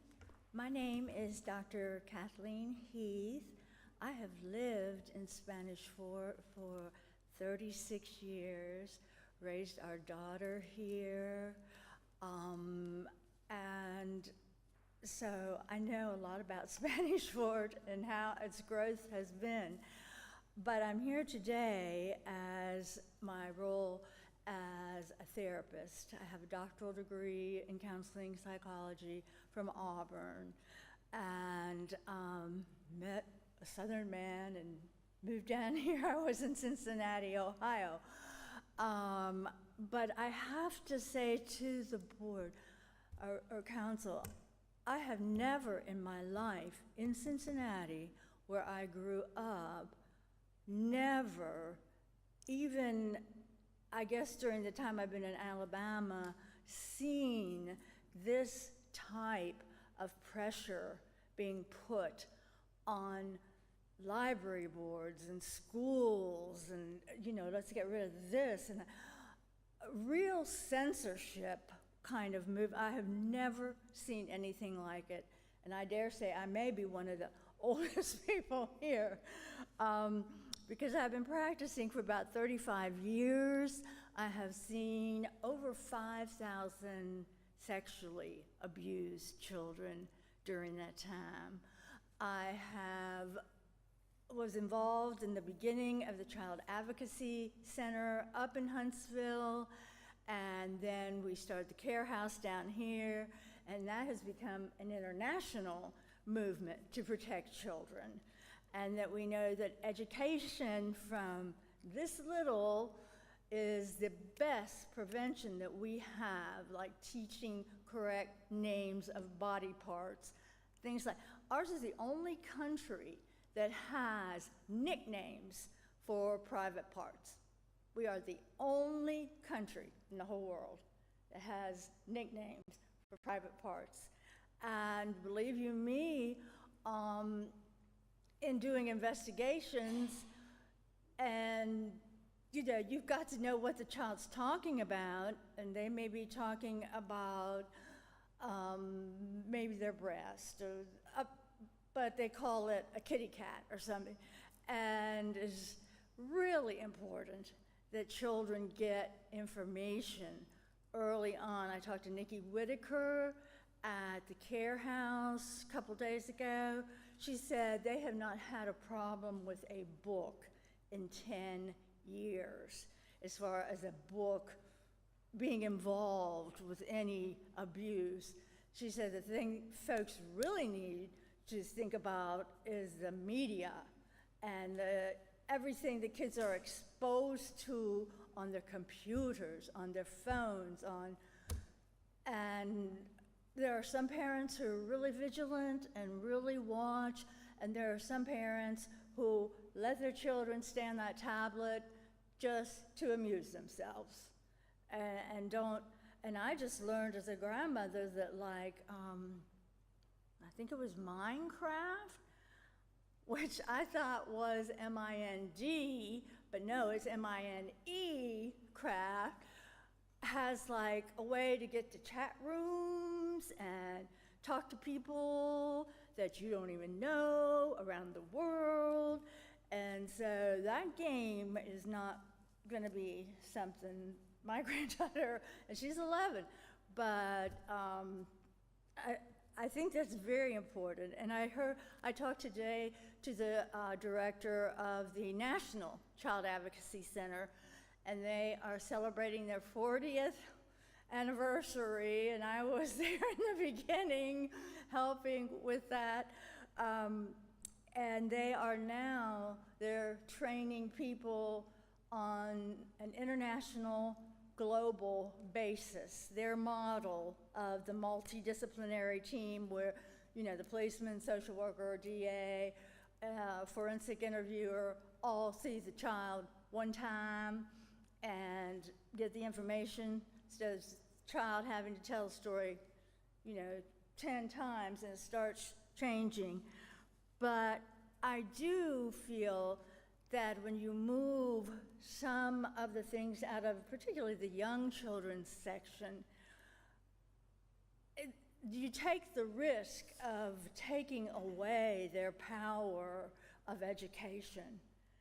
Now, parents know what they'll be looking at, and I think really the Catholic Church, after it has gotten into so much trouble with the priests molesting children, they have the best curriculum I have ever seen for pre-K 4, going all the way down to little 4-year-olds, all the way through 12th grade.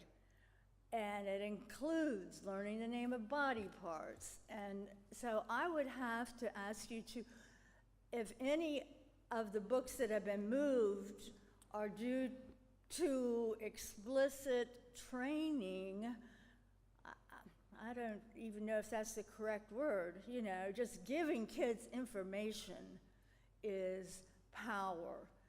And we know this. I was just going to give you a couple of statistics, and then I will end. Thank you. Let's see. We had in this country, how many?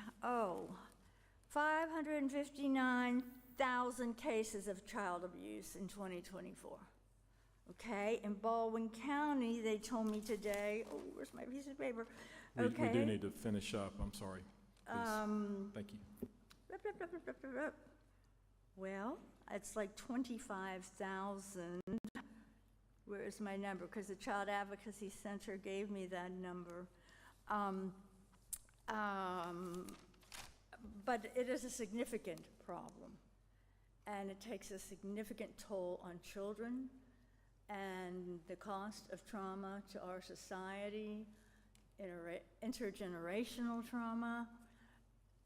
And then I'll just say one thing on the, I never can say the initials correctly. Ma'am, we do need to, we have other people that want to speak as well. Thank you. Situation, I just want to say, Pope Francis, before his death, said, who am I to judge? And I think we have to say the same. Or when people come at me, I say, well, what do you think Jesus would do? How would Jesus treat this person? That's because I happen to be of a Christian persuasion. But kids should be exposed to all.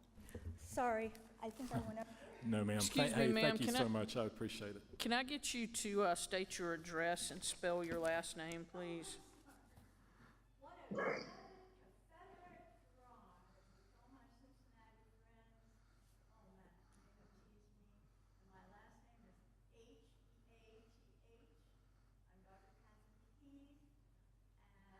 Thank you.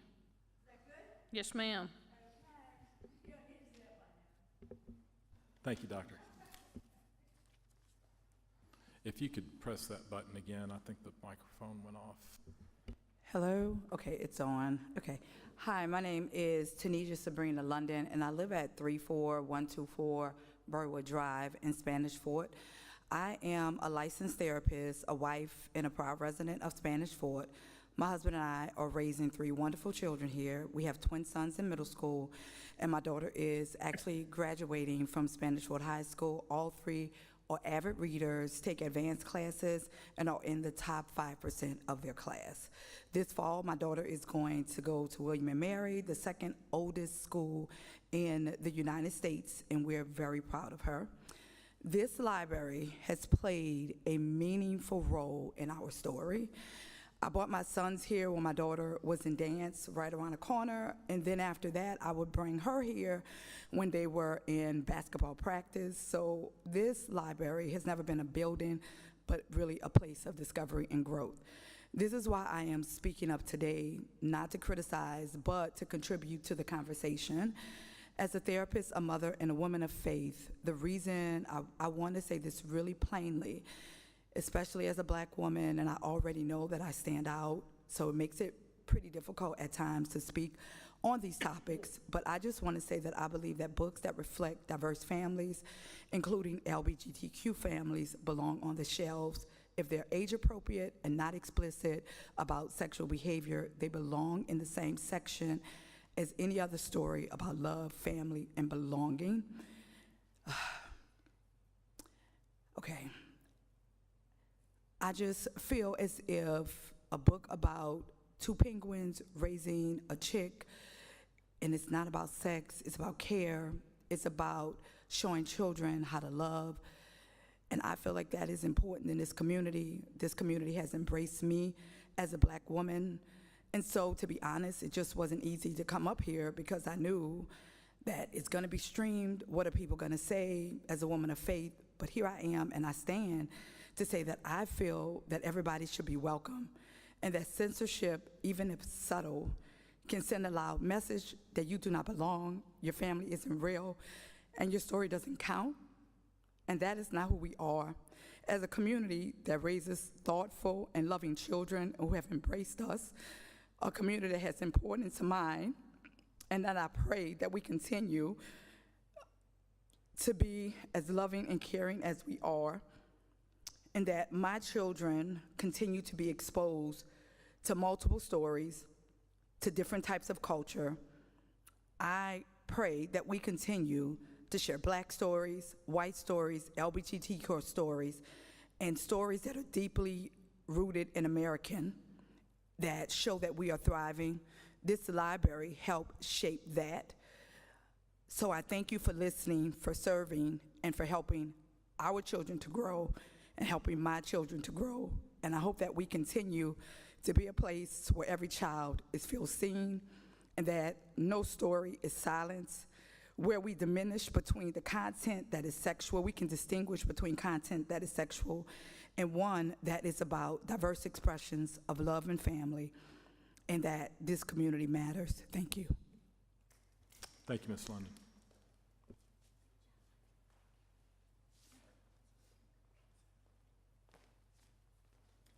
Hey everyone, back again. My name is Nathaniel Pendergrass. I live at 7182 Mooring Circle in Spanish Fort, Alabama. Again, as I said before, my name is Nathaniel Pendergrass. I'm a Spanish Fort resident, a military veteran, an Auburn University graduate, a father of 3 kids in the Spanish Fort Elementary School, a husband, a patron of the Spanish Fort Library, and a member of the LGBTQ community. People before have said most of what I'm going to say, so we're just going to cut right to the chase, if that's good with y'all. I'm here to discuss the policy, not necessarily how we get the books on the shelf and how we take them off. It's the policy that really affects us, and that's what we're here to change. I'm here to discuss the policy and the language inside it. By identifying our community as obscene or not for kids, you are reinforcing the idea that we don't have the same moral standing as everyone else in the community, and this in turn reinforces big generational stereotypes. And y'all can say that this is about what level of maturity of a child, but this policy, in my opinion, reeks of discrimination based on our LGBTQ community. I don't understand how this library or this city that says it represents everyone, when the policy identifies LGBTQ people as morally reprehensible or as a damaging to a child's psyche or experiences as rape or self-harm. If this policy is to protect kids, then the subjects highlighted, sorry, I skipped over the part. This policy goes well beyond the APLB requirements.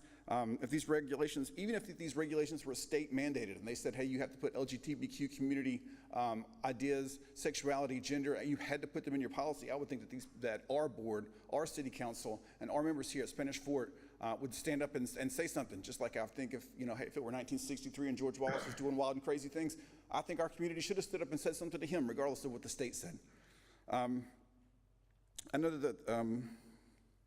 that some parents are under the influence of the same-sex parents, and books brings up subject matter that are too mature for kids. But we should also have books, if it's just about protecting kids, we also have books that answer kids' questions like, why do they have different skin colors? Why do they have different religions? Why is that person in a wheelchair? Why did my parents get divorced? These are all super terrible things for a small child. We have books in there right now that are willing to explain them in a soft, meaningful way at an age-appropriate level.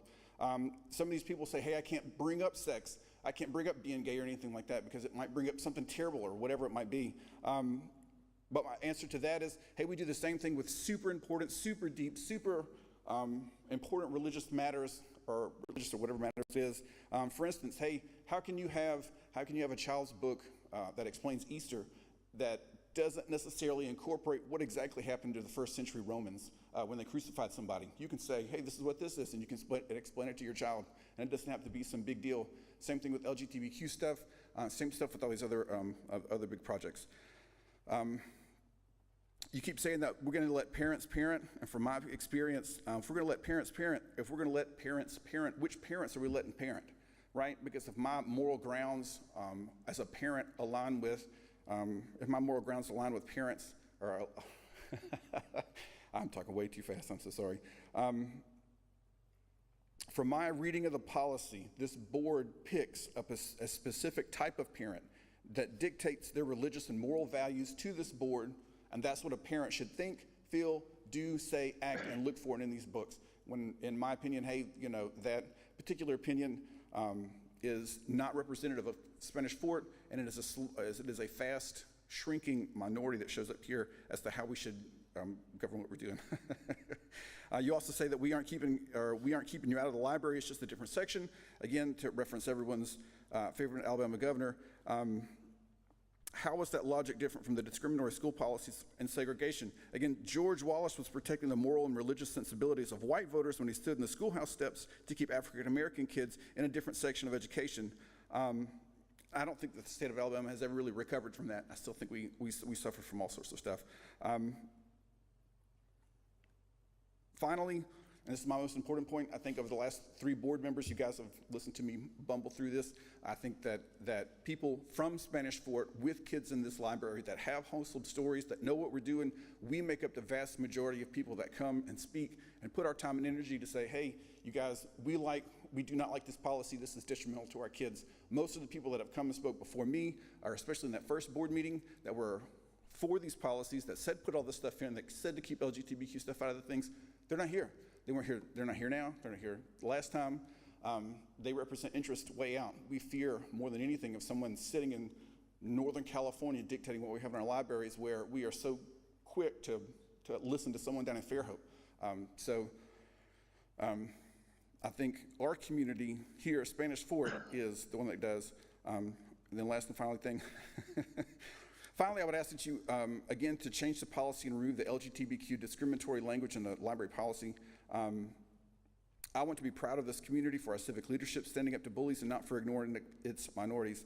And again, if you guys have any questions about the LGBTQ community here in Spanish Fort in Baldwin County, all you can do is text me, email me, whatever, and then we can get you hooked up with people that can get a lot bigger picture than I can. Thank you. Thank you, Mr. Pendergrass. Anyone else? All right, public discussion is closed. Discussion from the board.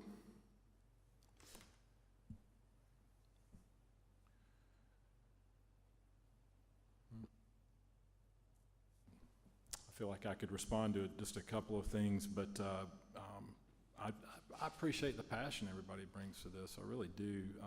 I know how I felt when we were raising our daughters, and how important it was for us to, and I say us, we homeschooled. My wife did the homeschooling, so she's probably watching, so I'll just say that. But you know, we did feel some responsibility for being careful about what books they watch, what TV shows they watch, and so forth, and so I know that all of you bring that passion to how you raise your kids as well, and that comes through in your comments.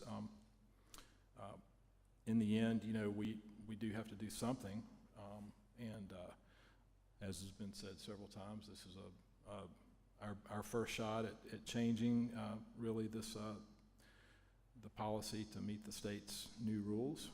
And it can change over time, but I do feel like we need to do something. And I feel like we've done due diligence, and this is our first best shot at it. So any other discussion? Mr. Chairman, if you would like, I can answer a couple of things too, just to make sure that everyone understands the position that you all are in. Again, this is a fight that you did not start. These are mandates that you didn't create, and we're trying to walk through this field that's been placed before you and make the best decision, again, that you can in the short term. Again, this policy and the way that this library is set up is only limiting access in its most basic level to children in the children's section 12 and under. If you want to access the whole library, all your parents have to do is sign a piece of paper, and your child can go anywhere in the library they want to, children, adult, wherever they're at. Again, our library is not divided up like other departments are, and so in this case, you can make an argument that the only kids that are limited are the kids that their parents want them to be limited, because your child can go anywhere in the library they choose if you sign off on the card. The other comment I thought was interesting was that the book that I held up was a book that we received attention about and was challenged or questioned. And the allegation was that I chose an extreme book. I chose the one that is here, and it is extreme. But this book would not appear in the 12-year-old section because it's rated 14 and above.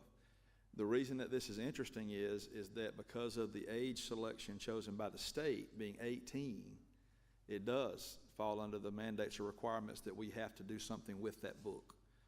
On the flip side, you did the same thing you accused me of, which was take a book from 1959, which is a good example. I think extremes are good because it shows us where government can go wrong, and it did go wrong in the race as it dealt with people of different races, clearly. And so, but in this case, the difference is this board in the city is not banning books. They're not burning books. They're not removing books. They're determining where they will be located in the library. I hear what everybody is saying about the liability and the risk, and we're going to continue to review those statutes and cases as well. But we also know that the court has changed. The Supreme Court's a different court than it is today than it was 5-6 years ago with appointees. And so you can say you know how this would work out if it went to the Supreme Court, but there's no guarantee that you don't get a ruling back that surprises you, surprises us, surprises anybody else. This policy preserves those titles, preserves those materials, keeps them in the library for the people that want to have access to them, need to have access to them.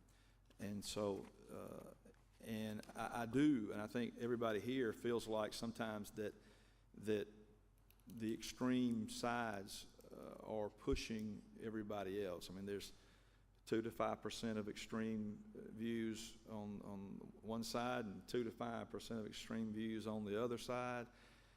And then there's probably 10 to 20% of the people that don't care either way. And then the remaining 70 or 80% are all of us sitting here trying to figure out what to do and how to navigate based on what's pushed down to us from federal, state, local governments, and trying to make sure that we meet community standards, meet needs. And so, again, this may not be perfect, but it certainly is an attempt to try and balance all of those interests as best we can. The other thing that I would say is that children I don't think, at least to a certain age, probably don't sexualize books. And I hear that.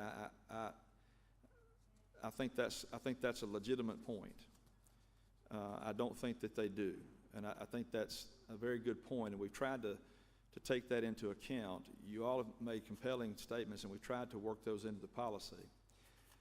But adults do sexualize. Clearly, although this is extreme, this book does have a lot of sexual material in it. Not only did the author choose to talk about the content that it has, but the authors chose the particular pictures that they decided to accompany with that book. And then the publisher decided that it was appropriate for 14-year-olds. Again, that's open up for debate about whether or not that's good. Again, that book would not appear in the child section, but under the mandate from the state, we have to be looking at this from 18-year-olds. And so the policy has to catch this book, or we end up running afoul. Now, could it be possible that it catches other books? And yes. And so the reason that we changed the language the way we did is to make it clear that LGBTQ, sexual orientation, gender identity are not to be considered, for purpose of this policy, harmful to minors, obscene, or those classifications, but may require, upon review and content of the book, parental guidance and accessing. So the policy I mentioned to you earlier, the policy is to try to address how the state has mandated the rules. We're going to have to continue to implement the policy and look at how it's being applied to make sure that it's being applied fairly and accurately in the way that it's trying, in accomplishing the goals that it's intended to accomplish.